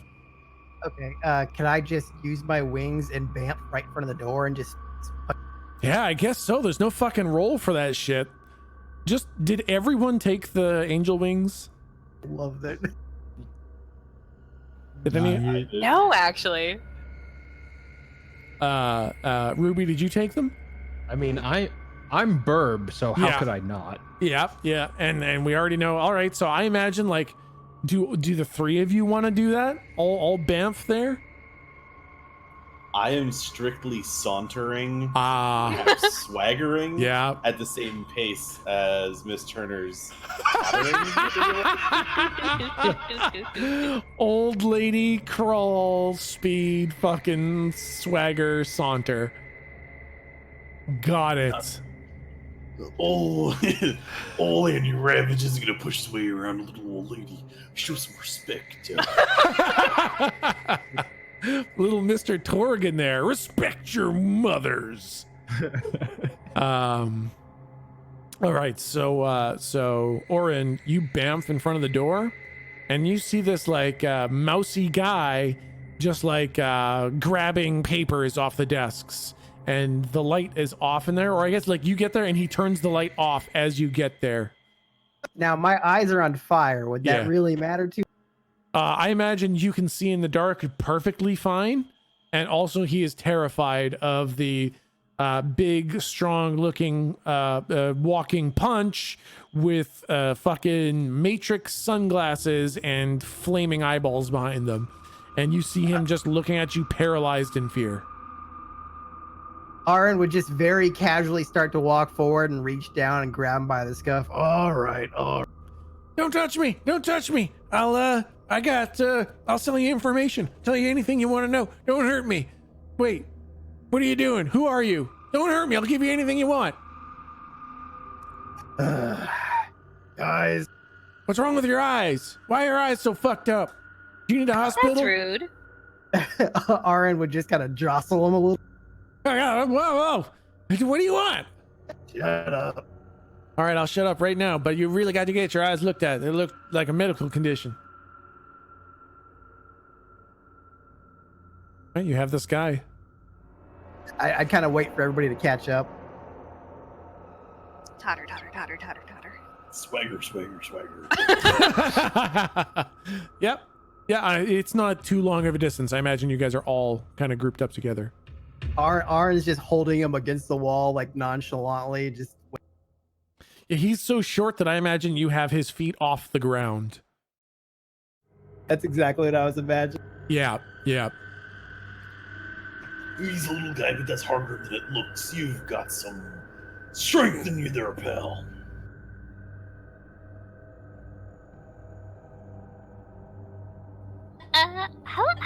Hello. Well, let's start with introductions. How about I'm Mrs. Turner. These are my friends, Mr. Andrew and Mr. Aaron, and my friend here, this Miss Ruby the bird. And your name? Name's Rick. Rick, what do you do here in this fine establishment? It looks like a yo-yo making factory. That's fun. Yeah, I make yo-yos. Uh-huh. Why are you so afraid? Because 4 freaky looking strangers just broke into my building and grabbed me. It's a bit harsh. Also, there was a monster here earlier and that scared me real bad. Goodness, a monster. Just one? Yeah, well, I mean, obviously it was a monster. Monsters ain't real, so it's something else. But something was in here, like a big meat bear. Gosh, why is it not here now? It ran out the window. I screamed real good and then it ran away. Skittish. Sounds like classic meat beer. Yeah, exactly. So, what can I do for you?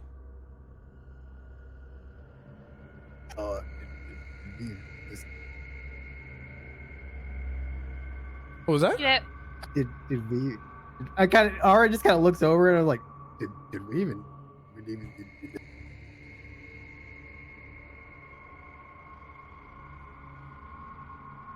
You're gonna have to speak up. I'm having a hard time understanding. Do we even need this guy? Oh, well. Yeah, you guys definitely need me. Please don't kill me. Hey, Rick! Was it? Yeah, Rick. It's okay if I call you Rick. I'd prefer you call me Mr. Flair. Ooh, Rick Flair. Yeah. I'm not quite sure how I feel about that name. I don't understand how the timetables overlap. I'm not really big into professional wrestling. But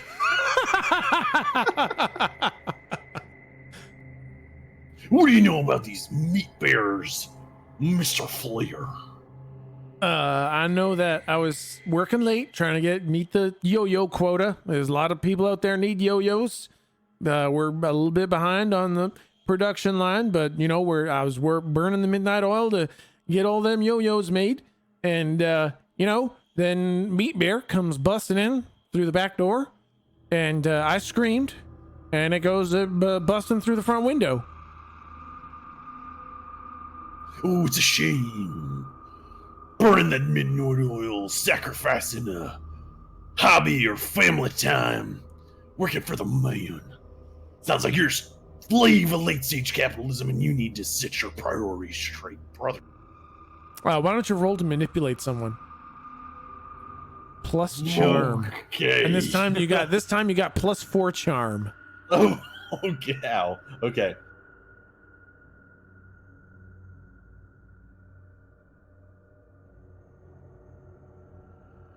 Whew! Thank God for +4. He's like, you know what? I think you're right. I think I've been putting my work too far ahead of my family and my personal time. And you know what? I'm going to start setting boundaries and setting reasonable work hours. And I'm going to have a healthy work-life balance. Thanks. And then a shooting star shoots over his head. Now you're talking, brother. Enjoy the journey. So, just quick question. He said that the meat bear broken in the back while he was working, right? Yeah. But we found the yo-yo ring on his finger, right? That's right. So Ruby goes, "This son of a bitch is lying." About what? Arn's face just gets real angry. If it wasn't already angry. We found the yo-yo ring on the meat bear, as he put it, but he just said it bursted in the back while he's working. He's lying about that part. Are you telling me it's impossible for some kind of yo-yo wielding individual to turn into a meat bear and then break in? Wow. No, I'm actually trying to clarify.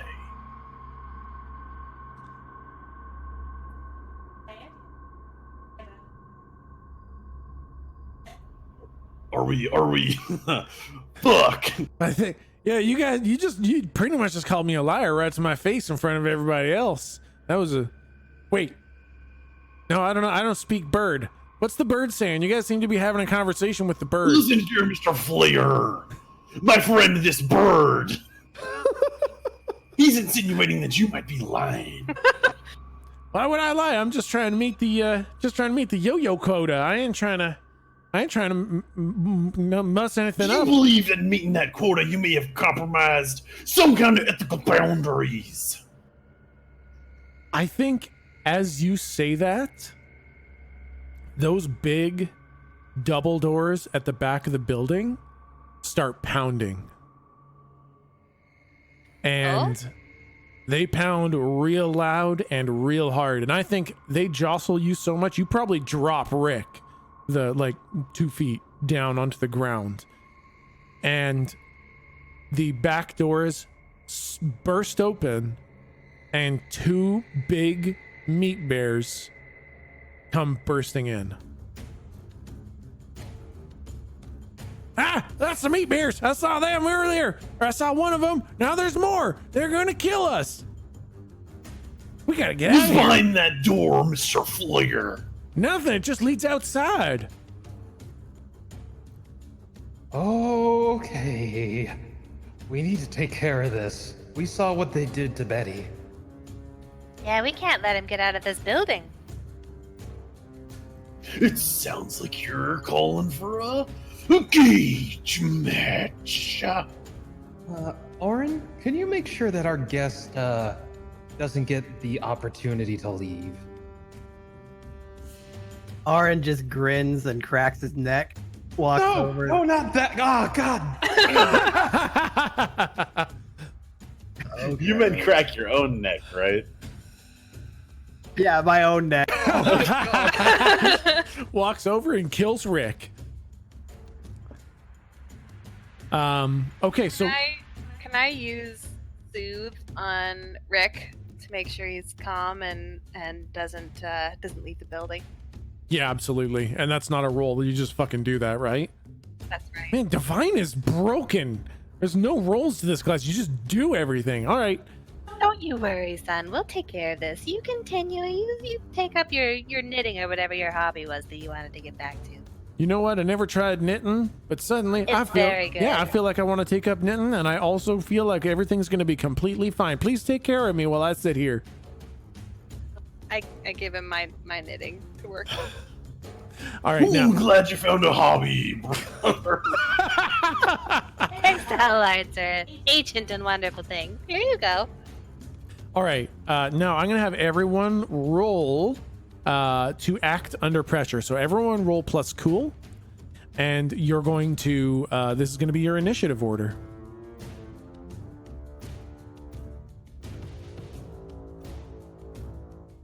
All I have is cool and tough. Let me get so Andy, Oren, Ruby, Turner. wow, jeez.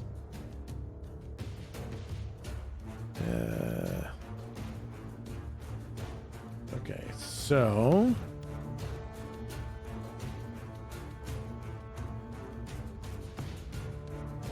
Turner. Oh wait, no, Andy, Oren, Ruby, Turner. All right. Oops, deleted the name. Okay, so there are two big slump monsters in the bottom of this building. Andy, Poncho Man, Andy Ravage, it is your turn. What would you like to do? Okay. So we're up on like a catwalk, kinda. Exactly. Okay. So I'm gonna stretch the object that's inside my magical space, but it's all just gonna be for flavor, so it doesn't matter. Totally. I will sort of like stand up on the railing of the catwalk we're on, and then jump off and, you know, angel wings teleport myself down to the monster. But I want to conjure the ropes and sort of like turn and bounce off the ropes, Yeah. and then come at it sort of face to face with my arm out and try to do like a fucking Zangief lariat and see if like I can chop it across like the chest and knock it down. Fuck yes. All right, roll to kick some ass. Oh shit, man. I don't know if you're gonna get a level this time or not, but that's a lot of experience. Yeah. And I think as you like come off the ropes and come towards this thing, you weren't ready for just how aggressive this thing is. And you sure as fuck weren't ready for it to smack you in the face with a yo-yo. And you get clocked in the face with a yo-yo for 2 harm. And I think it you kind of take the hit in the face and fall over sideways. Okay, yeah, I'll roll around a couple times, sort of like grab my face, and I think there's like a blood squib in Yeah. one of my like wristbands. Yeah. So I'll smash that all over my nose and stuff. Perfect. All right, Oren, it is your turn. All right. So am I above? Okay, are we like? So we are above them. You more are or above less. them, yep. I guess Aaron would go ahead and walk above to where he, basically right above, if he could get, and then just conjure one of his spheres that's right into his hands and just drop. Yep, absolutely. Roll to kick some ass. I don't see how this could really go bad, but I mean, the dice will make it happen.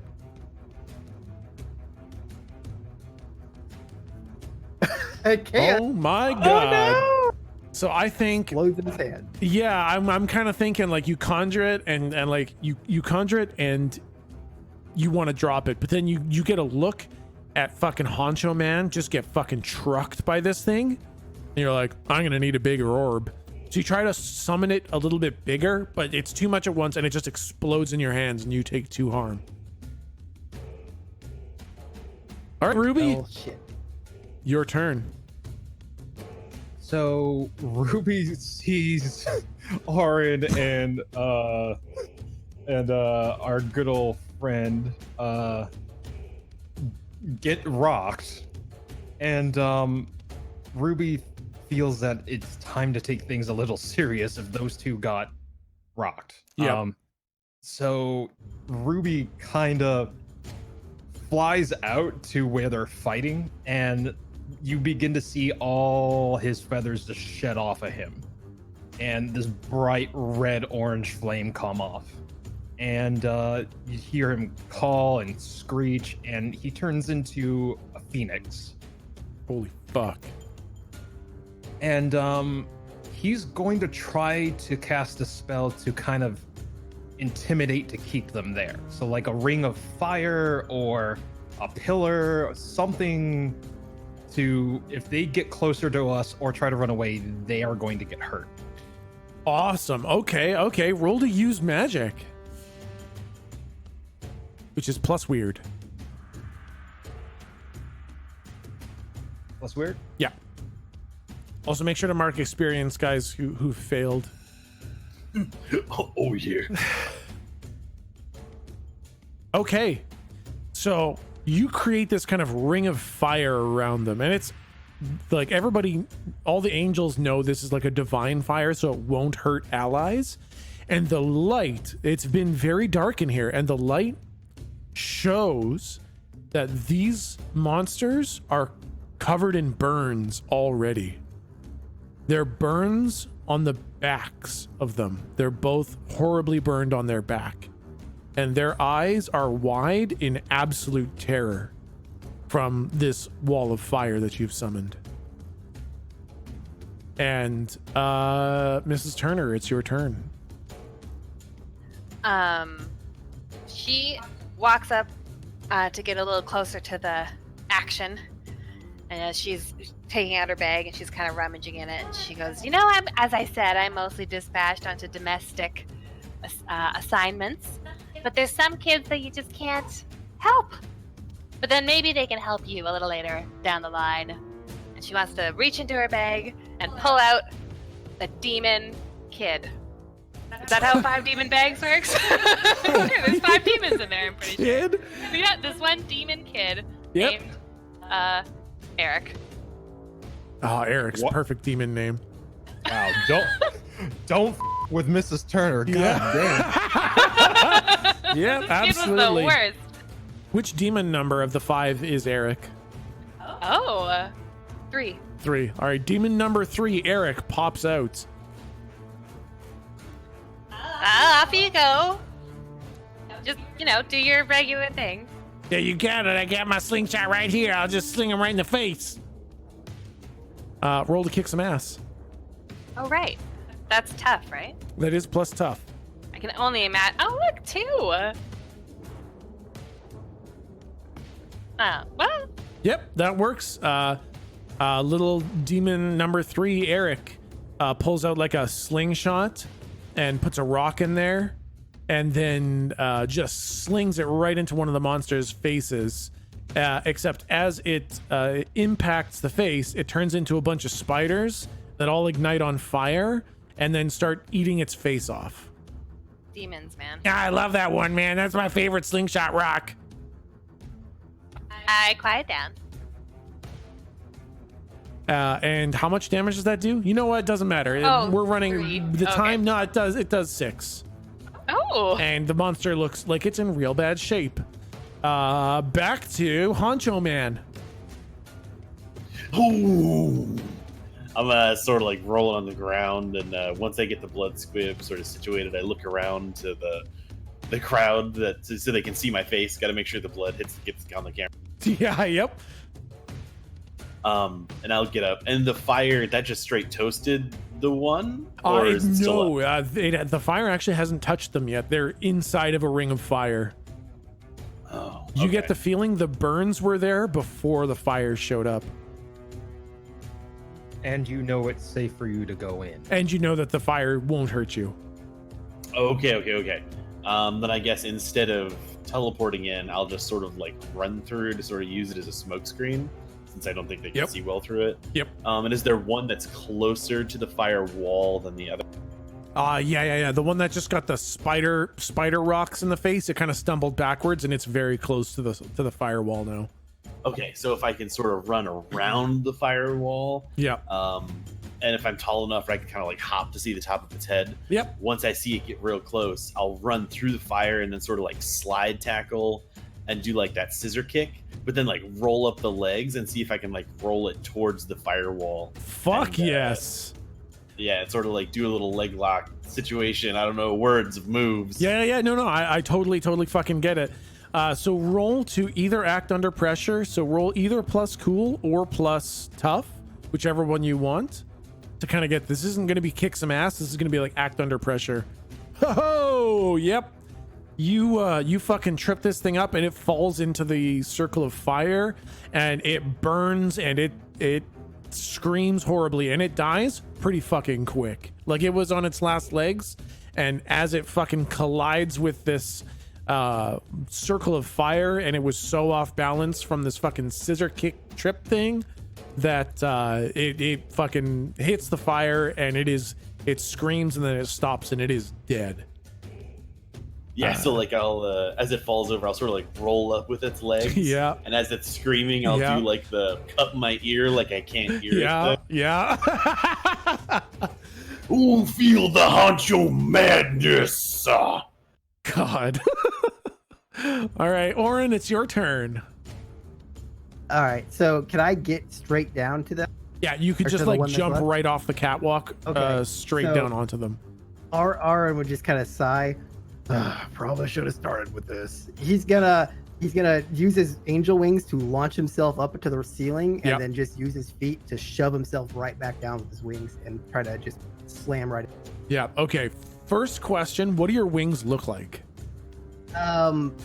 He doesn't really ever bring them out. If possible, he just kind of uses the momentum. Yeah. But they're just pretty small. They're just kind of packed. All right. Awesome. He's a little sensitive about it. Gotcha. All right. Roll to kick some ass. Perfect. Fucking nail it. Hop up. Big push of momentum from the wings to get up higher. And then the wings kind of flap the other direction a bit to give you momentum down. And you drive your feet hard into this thing's fucking head. And I'm going to say that, like, you just kind of... I'm going to say, for narrative reasons, it was kind of like leaning over to grab at Honcho Man, exposing that burned part of its back. And when you hit it, you land in that burned area. And as gross as it is, your feet kind of go into it. Like the burned flesh is all soft and mashed up and gross. And That your vacuum feet, sound? yeah, your feet go in like 8 inches into its back. And the damage is so extreme, you fucking kill it.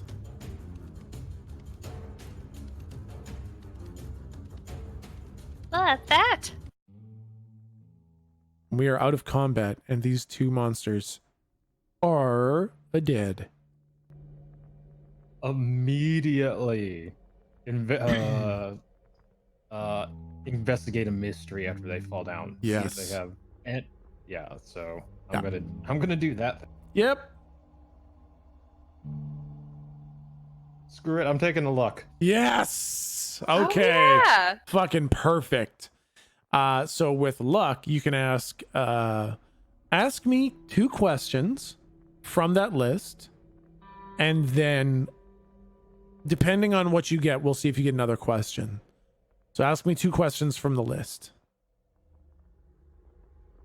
What happened here? What sort of creature is it? What can it do? What can hurt it? Where did it go? What was it going to do? And what is being concealed here? What's being concealed here with these 2 creatures? These creatures are burned on their backs, so there is some sort of a fire somewhere else. They are definitely running from that fire, and both of these also have yo-yos. All right. I wish there was like, where did they come from? But I imagine That, you know what, so ask me any one of the other questions, and then we're gonna cover where did they come from. We're gonna Gotcha. get that All right. after. Yeah.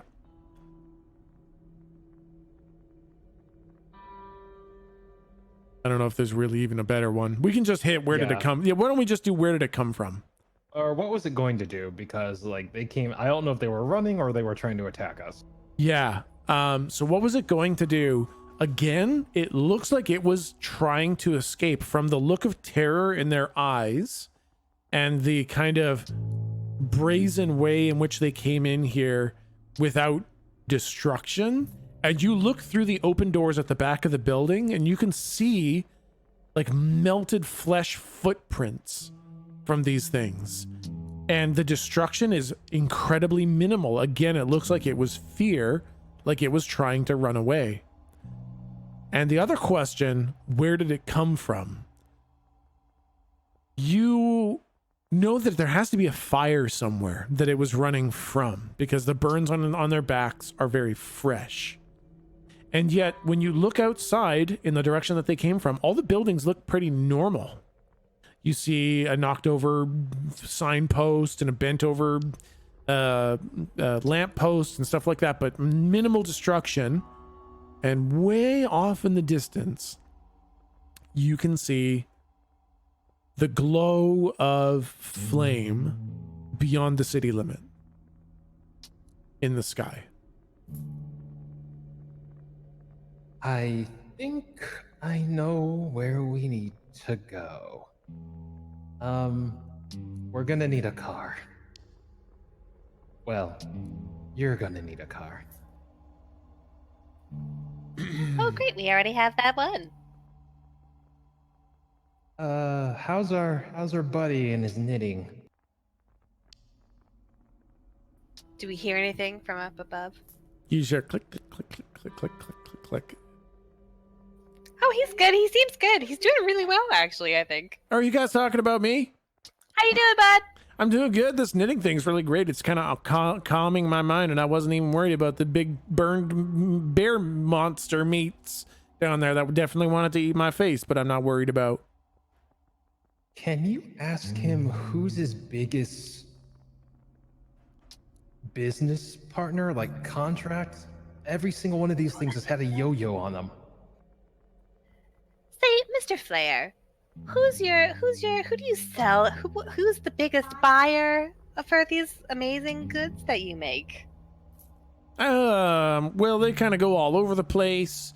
If you want to know my suspicion, I suspect it's the Yo-Yo Boys probably buying them all up because The Yo-Yo Boys. yeah, they're like gangsters. They're everywhere. Most of them are kind of dumb, but they all have yo-yos, and that's a lot of people with yo-yos. So I can only imagine they're buying them all up. That makes sense. Do you think your proximity also does anything for it? Like, do they have like a hideout nearby that they, stay at? No, they come into town to shake down folks every now and then because we're pretty well to do with our planet juice, making us all well to do. But no, they don't have like a headquarters here, as far as I know. Do you know where their nearest one is? Oh hell no! I stay in Googly Town or whatever it was that I said this town was. I just mostly stay here. Is he gonna be okay by himself while we're out? I think he should go home. You've done great work today here, Rick. You should be really proud, and you brought a new skill with your knitting and everything. I think you should just go home, take a load off, start fresh tomorrow. You know what? Between the knitting and your matronly wiles and the leather explosion giving me that good talking to about personal time, you know what? I think I will go home. Thank you guys so much for being so kind and not weird to me. Thank you, Ruby. What the bird said. Yeah, I can only imagine. It was a very nice chirp. I can only imagine the bird was saying something incredibly kind and uplifting. What a nice bird. Hey, is that bird for sale? Can I buy that bird from you guys? What do you say, Ruby? This bird is still on fire. Oh yeah, you know what? The bird looks like it's on fire. I think I'm just gonna head her and go home. You guys have a great night. See you later. And he takes off. I think Ruby is just gonna kind of guide them down the road, like, you know, stay in fire mode and they can drive and follow Ruby. Nice. Yep. So you guys are gonna follow the path of the two slump meat bear monsters. Suppose so. Okay. So as you guys drive through town, you can follow the path of these things pretty well. Again, it's a path of like minimal destruction. And you see a couple of people injured from being kind of knocked over or trampled a bit, but no one with bite marks or like attack marks kind of thing. And off in the distance, outside of the limits of town, you see fire in the sky. And as you get closer and closer, you see what looks like an oil rig. And then you see a lot of oil rigs. You see an oil rig field, maybe 20 of them, all kind of clustered in an area. Except oil doesn't exist here. There were no dinosaurs. So they just call it planet juice.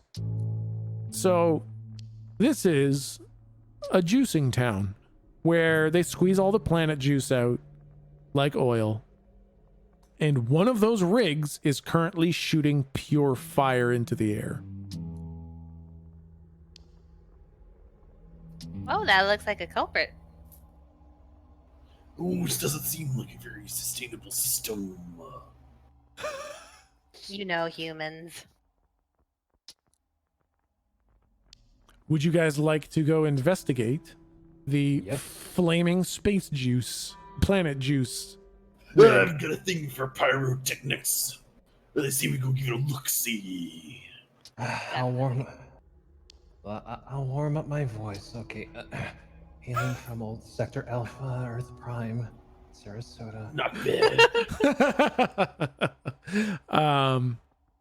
So as you guys get closer to the juice rigs,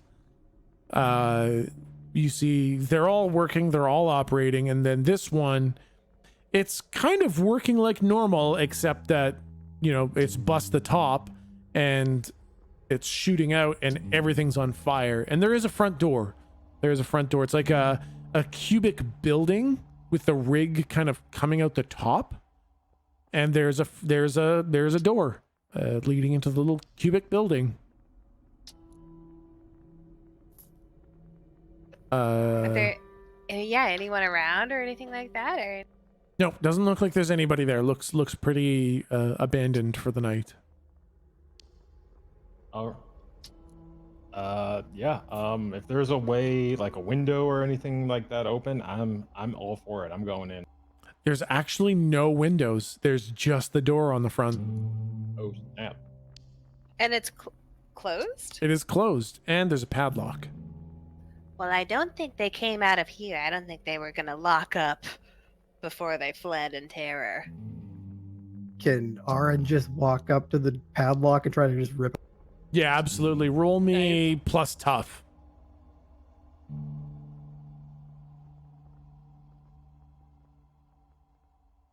Yeah, absolutely, no problem. You kind of grab it. It fits neatly in your hand, and you give it a yank, and the fucking U part of the padlock just pops off as you're holding the pad, and Open sesame. and yeah, you can open it up. I'd go ahead and open the door and just kind of glance. Yeah, as you look inside, you see like this geyser of flaming planet juice shooting straight up the middle of the room. And There's a desk with some paperwork on there, and a hack jack that is not active, and like an empty lunch bag, and that's about it.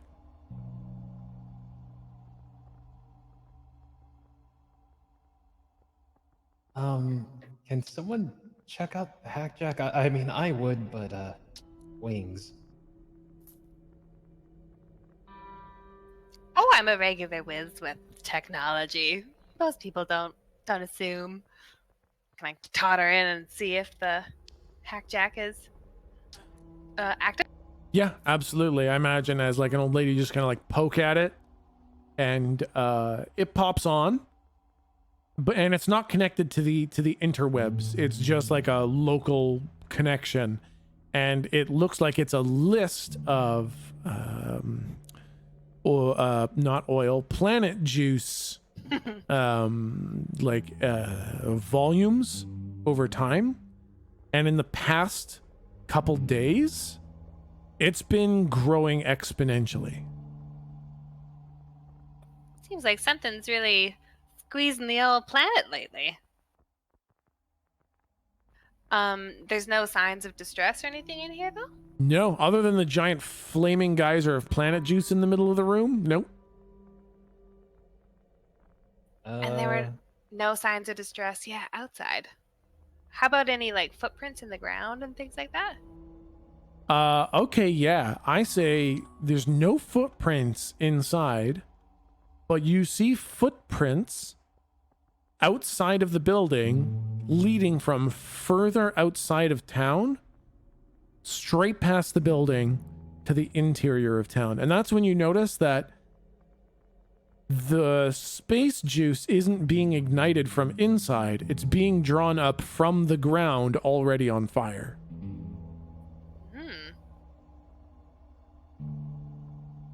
Well, I almost think we should keep heading back to where they were coming from. What do you guys think? Do you want to keep going towards the footsteps? That was the mission. Find out where these are coming from. Yeah, let's do it. Believe it, sister. We gotta keep pushing.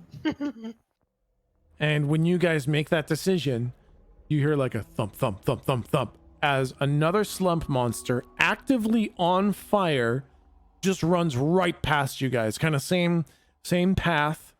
And it just tears across the desert, runs past you guys, and it gets maybe another 100 meters before it falls over dead on fire. Oh, yeah. That way, I guess. Huh. Okay. Legit. I approve. Okay, you guys want to keep heading in that direction? Keep Yes. trucking, as it were. Okay. So you guys kind of follow the path, and this one's really easy because there are flaming melted flesh footprints coming from the most recent slump monster. And it leads to a cave on the side of a hill. And the cave is quite wide. It's 20 to 25 feet tall and easily the same again as wide. But it's very dark. It becomes pitch black after 10 feet. Ooh, spooky, guys. Ruby flies ahead to just kind of illuminate everything as bright as he can. All right, so Ruby's on fire then? Yeah, he's Yeah. been on fire since the battle. Yeah, okay, perfect. I just gotta adjust my music volume. Aaron would probably be following shortly behind just because his Yeah, Or you know what? No, I'm gonna be on like Orange shoulder, just like shoulder bird it. yep, absolutely. So you guys enter this cave, and I guess now that you have illumination, you can see parts of the wall where the uneven parts that stick out are smashed, and there's chunks of rock on the ground. And you guys start walking through the cave, and it's pretty silent, actually. And after you walk for 15 minutes, you notice that you're walking at a pretty steep decline. You're going down pretty quickly. And you have to kind of like do that thing where you lean back a bit so you don't fall forwards. And the air starts to get hotter. And at about that 15-minute mark, you would have stumbled into something in the dark, but it's light. And you can see something smashed into the side of the cave. A big twisted heap of metal, black metal. Would someone like to roll just plus sharp? Just like an investigation with your smart sharpness. Using luck. All right. It's a one shot. It's the perfect time for that. This is an extremely high-end Model XV hover car. Oh. What was Ma's car? Ma's car from the previous campaign was also a Model XV hover car. I mean, they might have made more than one, but What color is this? This is black. mm, And there is a bag of spice half eaten in the like passenger seat, strewn out across the floor.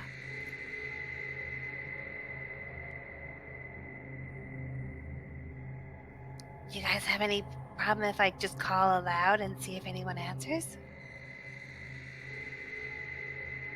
No way, sister. Not a problem. You do what you need to do. Hello? Is anyone in distress? From way, way down, like you guys have been walking for quite a while, it feels like at least that distance again, you almost hear something. It's some kind of vocalizations, but you can't make out what it is. Would you guys like to proceed? Yes. Yeah. So, Okay. Sounds like somebody's got some pipes on them. They need to learn to project. Yeah. All right, you guys keep walking down, and the ground starts to get hot. Not quite that hot. More just like, yeah, it's more just like very noticeably warm. Like something under your feet is very warm. that was nice.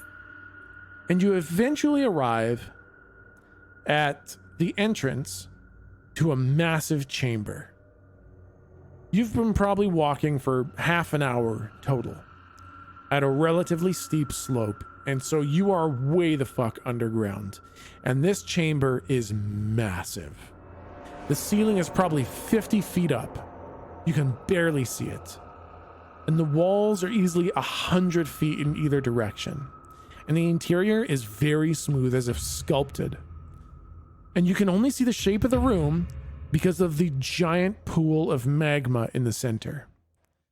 As you enter, you see this giant pool of lava takes up the lion's share of the room, probably 30 feet in diameter, and it spirals from the center. And in the middle, there's a person with a big, large stick stirring the magma. And they are shouting like incantations.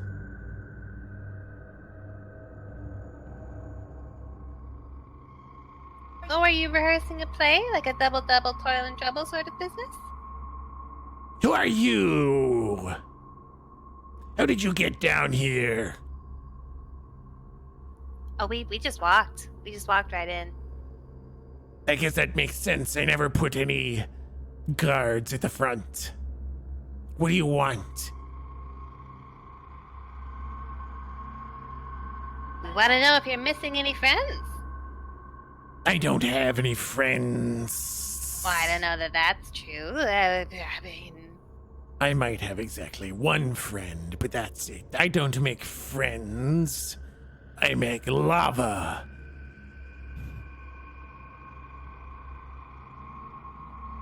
what? Why? 'Cause it is Majak's duty. Majak makes lava. What are you doing here? I will have to kill you. Oh no, let's be hasty about it. And you see that he doesn't really look like a person. He's got like scales, like he's some sort of a weird lizard guy.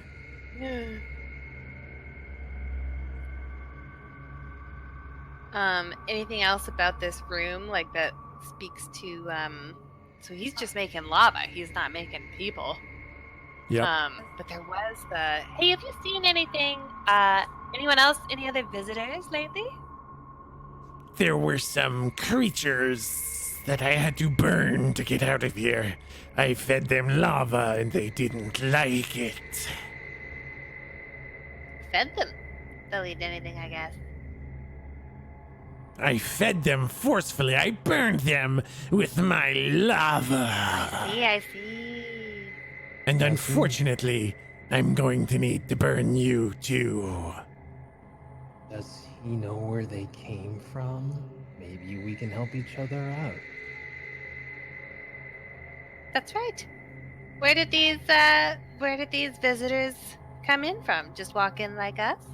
Yes, they walked in like you. They disturbed Majak while he makes lava, so he burns them. Is it really you that's doing the burning? Or are you just a bystander watching the lava do your dirty work? How dare you question Majak's mastery over the lava? Majak will show you how he burns. And he lifts that stick out of the lava, and it's a big, long staff. And he starts making some sort of a weird incantation, and he points the staff at you. And a big, long tendril of magma comes out and hits you, Andy, for 2 harm. Oh, snap. Whoa, easy! Jacking before the bell is some dirty business there. What was his name? Majek? Majek. Majek. I don't have time for this. Majak has many important things to get to. He cannot be disturbed by intruders. And he starts swirling the staff as big, long tentacles of lava start coming out of all the pool. And it looks like he would like to fight. So I'm going to keep the turn order that we had previously, because it doesn't fucking matter. And also, Andy, you get to go first. And I guess return the favor for the big nasty burn you got. So the lava that came out of the staff, it's like floating in front of him? It didn't actually come out of the staff. It came out of the pool. It's like he was like a water bender. Oh. He's a lava bender. All right, so and he's across the pool from us? He's kind of like there's like a spiral arm of lava between you and him, and then he's standing in front of the main pool. Okay. I guess I would just like to angel wings and then sort of just like drop kick him in the back into the pool. All right, roll to kick some ass.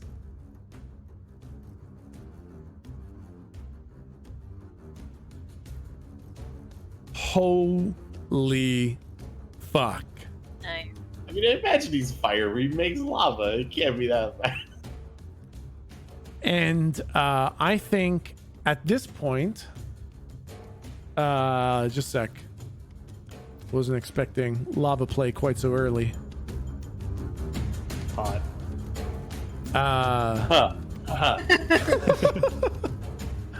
So I think you teleport across And what'd you say? Like you fucking drop kicked him? Yeah, like Yeah. whichever side would cause me to drop kick him into the Yeah. lava is where I wanted to He go. was standing right fucking in front of it, so no problem. You fucking drop kick him, and he stumbles backwards. And he says, "You fools!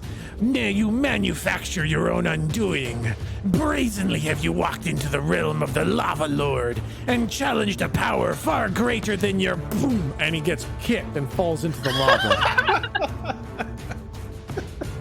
Manufacturing is part of a healthy industrial economy. It props up the middle class. And as he sinks into the lava, his one hand is sticking up as he slowly sinks in. And just as the last bit of the fingers disappear beneath the lava surface, they start coming back up. But this time, they are not lizard hands. This time, they are molten fingers.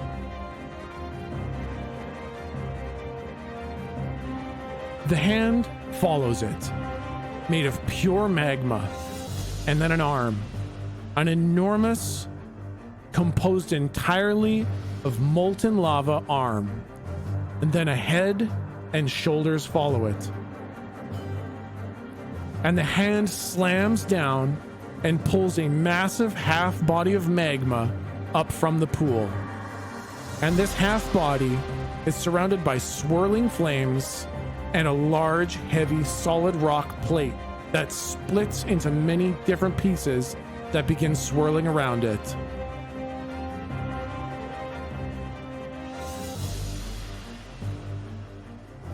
Too soon, Majecutus. You have sacrificed yourself too soon. Mother.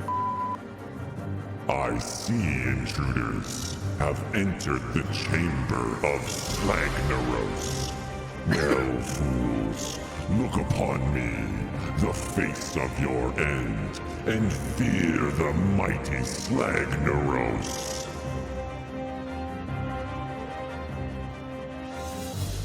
He doesn't seem that bad.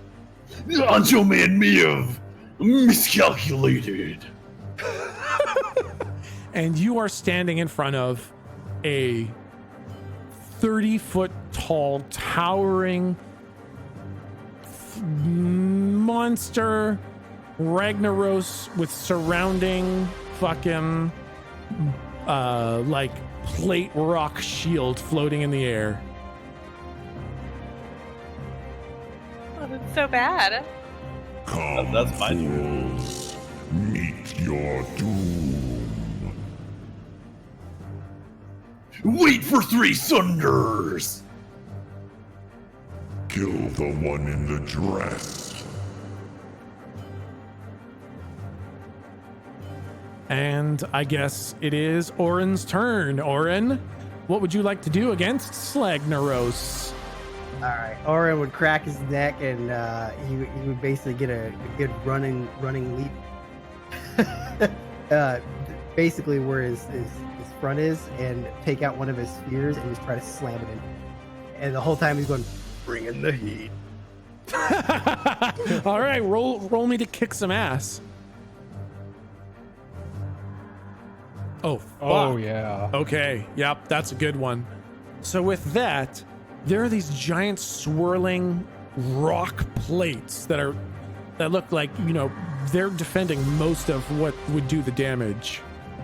And just gotta turn music down on my headset just a little bit.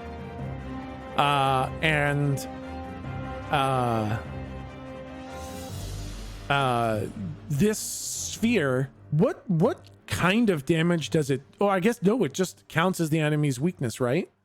Correct. Yeah, so it this sphere explodes in this like chilling water, and you just kind of weave in between as there are gaps in between these swirling plate rocks around them, and you just kind of shove your hand in between the rocks as the orb takes off from your hand and impacts him, and the whole body rocks. Slagnaros kind of weaves backwards and then comes back up. Oh, that's just not playing fair. I have these rocks for a reason. And next is Ruby. So Ruby's gonna see this and okay, for the mission, gotta protect everyone. And just this bright light comes out, and what I want to do is essentially cast a spell, like shield in Final Fantasy, and protect them from any oncoming like lava fire damage, including myself. Yep, perfect. So use magic. Let's see how well this works. Bucket luck. Damn, nice. Okay, perfect. So I think the way this works is like this kind of shield comes out, this like fiery dome comes out, and Slagnaros brings his hand back, and this giant molten rock hammer forms in his hand, and he brings it down on you, and it impacts this shield and just shatters it. But then kind of redoubled by seeing the power of the foe that you face, you summon another shield, and this one is significantly stronger. So I'm going to reduce harm by 2 for every time somebody takes damage inside the shield. And next is Mrs. Turner. Ooh. I'd like to get to the shield. So are we all in? Yeah, I imagine you're all in it except for Orin, who kind of like took off. Okay. I'm gonna put my bag down, and open it up wide, and then go hide behind like a stone pillar, but still within the shield, and call out, "Oh, demon number 1, Rocky!" And I want to wait. Are the floating stones still around him, or are they all gone? They're all still there. Yep. So I want to call out my just classic demon friend. Like he just goes to the original 1.0 demon, and he's this. I nicknamed him Rocky because his real name is Inabyssal and unpronounceable. Yep. And he's one of those rock giant magma dudes, and I'd like him to seize up so that he's all rock, and then just smash himself into the floating rocks around Slagnaros and try and break the rocks. Fuck yes, absolutely, no problem. Roll me to kick some ass. Oh man, I knew that was coming, and yet there we go. Hell yeah. Hey. So I think just a sec, I can do this. I can do this on the fly, no problem. I think Rocky comes out and he's like, Hello, Mrs. Turner. Do you have something for me? Hi, buddy. If you see those floaty guys up there, if you could just smash them right up. You want me to smash those rocks? Yes, please. No problem, Mrs. Turner. I hope you're doing well. Oh, I am. Thank you. Say hi to your mother. I hope you're doing well as well. I'll tell Mrs. Rocky you said hello. Now just hold on. I gotta beat the shit out of these rocks. Thanks, darling. and big old molten rock giant Rocky kind of like concentrates for a sec, and all the molten rock part of him kind of goes cold as he becomes basically just a big stone golem. And then he just kind of like spread eagle T-pose, praise the sun style, runs face first into Slagnaros and smashes into his kind of floating rock shield. And as it swirls around, Rocky just kind of like grabs them out of the air and starts smashing them on the ground and trying to pull off all of these floating rocks. And you hear Slagnaros, No, my rocks. Those are my only protection. You will pay for this. By lava be purged. and a giant like fountain of lava starts just pouring down on Ruby's shield. And as it's being held back, Slagnaros brings back that hammer, and he starts trying to hammer the lava through the shield. And I think maybe a couple drops get through, and what would have been 4 harm becomes 2 harm, and you take 2 harm, Mrs. Turner. And next we are back up to Honcho Man Andy Ravage. Oh, brother, bad move. Dropping one on Miss Turner like that's dirty. And, I don't see a difference between the weird, gaudy eyeball assault and the little old lady. All of you shall burn. Oh, now you're talking to the world champ like that. You best check yourself. I'm too hot to handle, too cold to hold. and these are real Fucking quotes. wow. Real quotes. I did my research, folks. Fucking amazing. It shows. Very, very good. And I will sort of do my classic. I will conjure a turnbuckle. How tall is this lava thing? Like 30 feet tall? Yeah, Slagnaros is like 30 feet tall. Okay, so I'll summon the turnbuckle like 40 feet up into the air. Yeah. Angel wings to the turnbuckle, and then I know I'm gonna take damage for this. Yeah. So one, I am going to elbow drop Slagnaros, and Yeah. I know I'm gonna take damage. So I'd like to use Unquenchable Vitality. So my fuck. plus cool heals me. So I want to see how Shit. fucking cool this looks. Like if I can conjure like pyrotechnics as I jump off the fucking turnbuckle and elbow drop this lava monster. If you want to let me do the damage and possibly like heal what I take in the same turn. Yes, fuck yes. I love that so much. Let's roll it up. So that's the attack. Yep.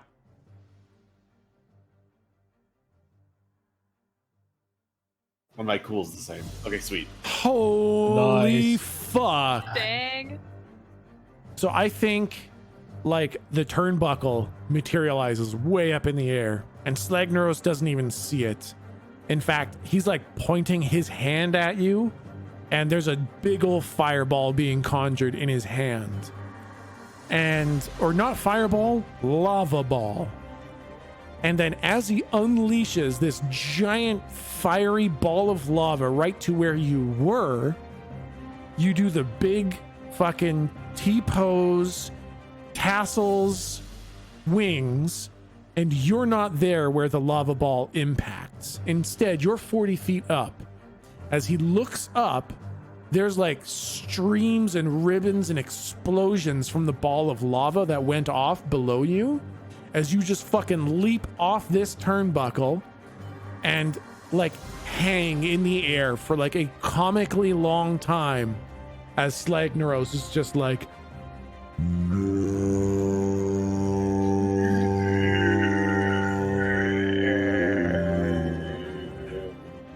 and you just fucking land square in the middle of his face, and fucking his whole weird lava neck starts to collapse in. He drops his hammer on the ground, and he fucking reels back as you just crush in this entire monstrosity of fucking Slagnaros. And I think as you hit him, the heat and the lava just started burning you, and you took basically like fatal damage as you were hitting him. But then this move is so cool. This entire phantasmal angelic audience forms around the exterior of this arena, and they just lose their minds cheering for the coolest attack they've ever seen. And this angelic fervor just feeds your spirit, and suddenly you are healed to complete full as you kind of backspring off this collapsing Slagnaros' body. You gotta risk it to get the biscuit. Oh yeah. All right, Oren, it's your turn. So that how big is that hammer?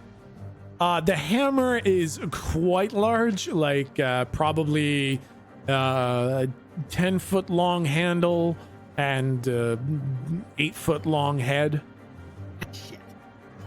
You know, I don't know. Oren's pretty strong. He could probably like fucking hammer toss it.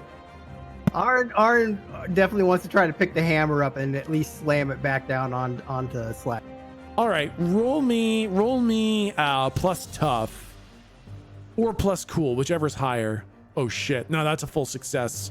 I'll say you can kind of like, you find the point on it in which you can kind of be like the cantilever, and you fucking just axle it on your shoulder, pulling down hard on the bottom of the handle, and this thing just fucking seesaws over your shoulder and slams into Slagnaros as he's already reeling. He looks over in rage at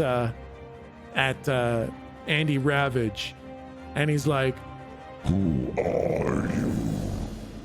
and then he looks over as like fucking Andy Ravage is just kind of like fucking, I don't know, spinning in place, pointing the fingers in the air, celebrating, and he looks over to grab his hammer, except his hammer isn't there because it's coming back at him, and it fucking slams him in like the lower midsection, and a lot of lava comes off, and he kind of like, it splatters all over the place, and he probably loses like 10 feet of his height as you smash a whole bunch of his lava just out. Next, it's Ruby's turn. So Ruby, after seeing what the rest of the party has done, is like, all right, we're gonna do this, and drops the shield and accelerates all the way up into the top of the chamber, and then begins to dive, and just going faster and faster and faster. And as he's descending, you see like feathers come out of him and this giant ball of light form, and essentially it's like a giant missile dive bomb attack into the cracked body of where that hammer struck. Fuck yes. All right, roll me to kick some ass. Roll it at advantage because he is like, so roll it twice because he is fucked up, and this is a good called move. Oh my god. Yeah, one of those is a perfect 12. So I think what happens here, oh, also Oren, take 2 harm for like just like backsplash of lava going everywhere. And Ruby, you kind of fly up to the top of this arena, seeing what's going on as you see this hammer just crashing into Slagnaros, and you dive down at him, and you go faster and faster and faster until you're just kind of a red streak, and then explodes into a bolt of pure sunlight. And as you're kind of this flaming bird heading towards him, Slagnaros is like, Fool, I feed on flame. and then as you turn into sunlight, Slagnaros suddenly has a look of fear as he sees that you are pure sunlight going straight for his open wound. And he says, Wait, not. and you impact him and just, you blow the entire top half of his body off. Like you go in one side and come out the other side of him and sever his whole upper body from the pool of magma. And this upper half of Slagnaros, now dramatically reduced in size from the loss of magma, is kind of crawling along the ground towards Mrs. Turner. And you do take 2 harm for just impacting the lava itself. And Mrs. Turner, it is your turn. Rocky is still out. Well, I mean, we're getting close, so I would like to call out demon, the worst demon of all of them, demon number 4, which is, and it comes out and it looks almost exactly like Slagnaros, as they are right now. And it's self-doubt. And it like comes out and starts, just bringing up all those things that Slagneros is so insecure about. I Like how fucking he love that. let him, he got hit in the face with his own hammer just now. How embarrassing was that in front of all these people? And so I'm hoping it does like psychic damage. Fuck yeah. I don't even think there's a role for this. I think Demon Slagneros comes out and it just looks at Slagneros and it says, Oh, did you really just let a bird cut you in half? You know, there are millions of those in the sky. How were you ever expecting to become the Lord of Lava when a stupid bird cut you in half? And did you see the honcho man, the joke of a professional wrestler? He kicked your ass, dude. Hey, I think there's a little collateral damage happening here. Did you see that super cool wrestler beat you up? You didn't even stand a chance. And look at that guy. He hit you with your own hammer. If you can't keep control of your own hammer, how are you going to be the lord of anything? And what about that rock dude? He looks like he should be defending your lair, and he didn't even have to try. In fact, you wouldn't even be here if they hadn't accidentally summoned you. What are you really good for anyways? You seem like a cheap knockoff of a dying game that no one enjoys. Oh my god. This is the worst demon. Just imagine if you had been a Final Fantasy boss instead. You probably would have won. and I think at that point, Slagneros just shrivels up, melts away, and all the lava goes cold. Ugh, I hate summoning that guy. Goddamn. Yeah, it's the kind of damage that not even the world champion could inflict. There's some deep-seated stuff there that you really pride at. Oh, hey, Mrs. Turner, how's it going?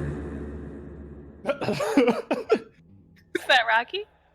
No, this is self-doubt. This is Demon 4. I just want Oh, to I'm make sure sorry. you're doing okay. I'm great. I'm great and everything is fine. And I'm not worried. Hey, Mrs. Turner, I just want to say one No, thing. yep. Okay. You're really great, and you've got a team of great friends. You just keep doing you. Oh. Thanks. Okay, me and Rocky are gonna go now. Okay, bye, dear. Okay, bye, Mrs. Turner. I love you. Love you too, buddy. And the two demons just disappear. And Slagneros lies defeated. And did you guys find out where the slumps came from?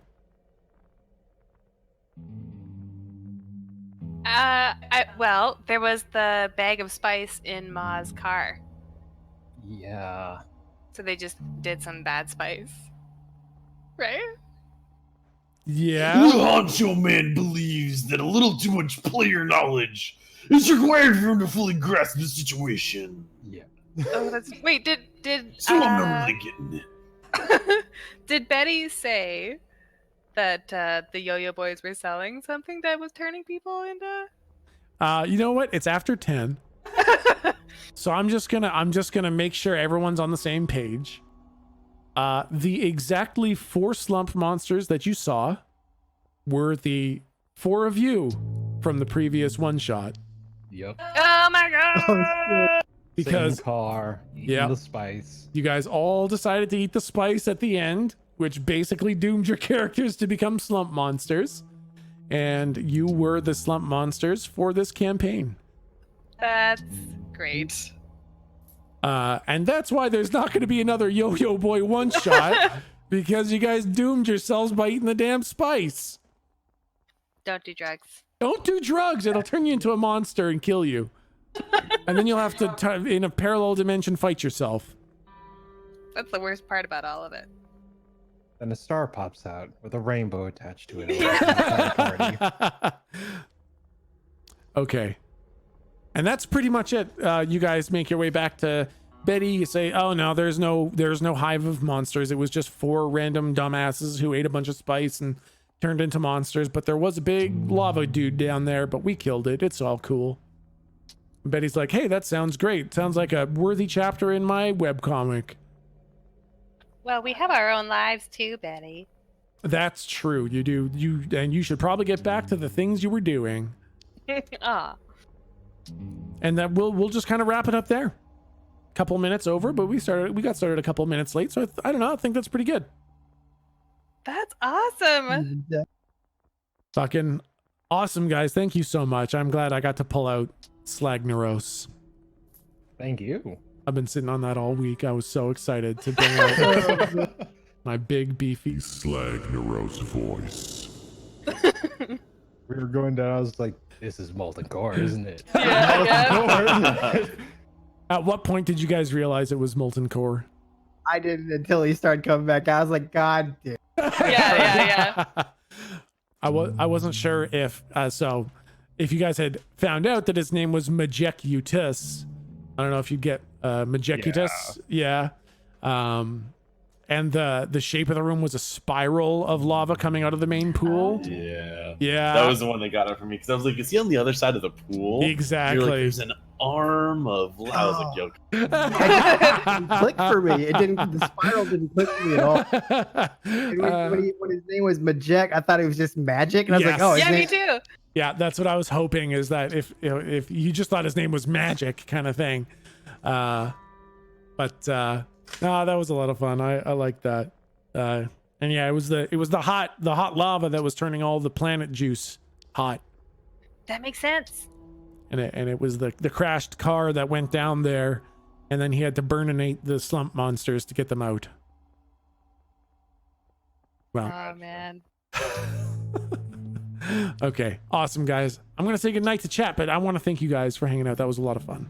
Yeah, let's get a round of applause for our keeper and for her amazing players. Yeah. Birthday. Oh man, I did a little bit of that voice for a little bit. My throat still hurts, so I don't know. yeah, that's gonna voice is gonna be destroyed tomorrow. Okay, guys, I'm gonna say goodnight to chat. Thank you guys so much. Have a good night. And Thank you guys. Night chat. Good night. Yeah, Bye. I'm done.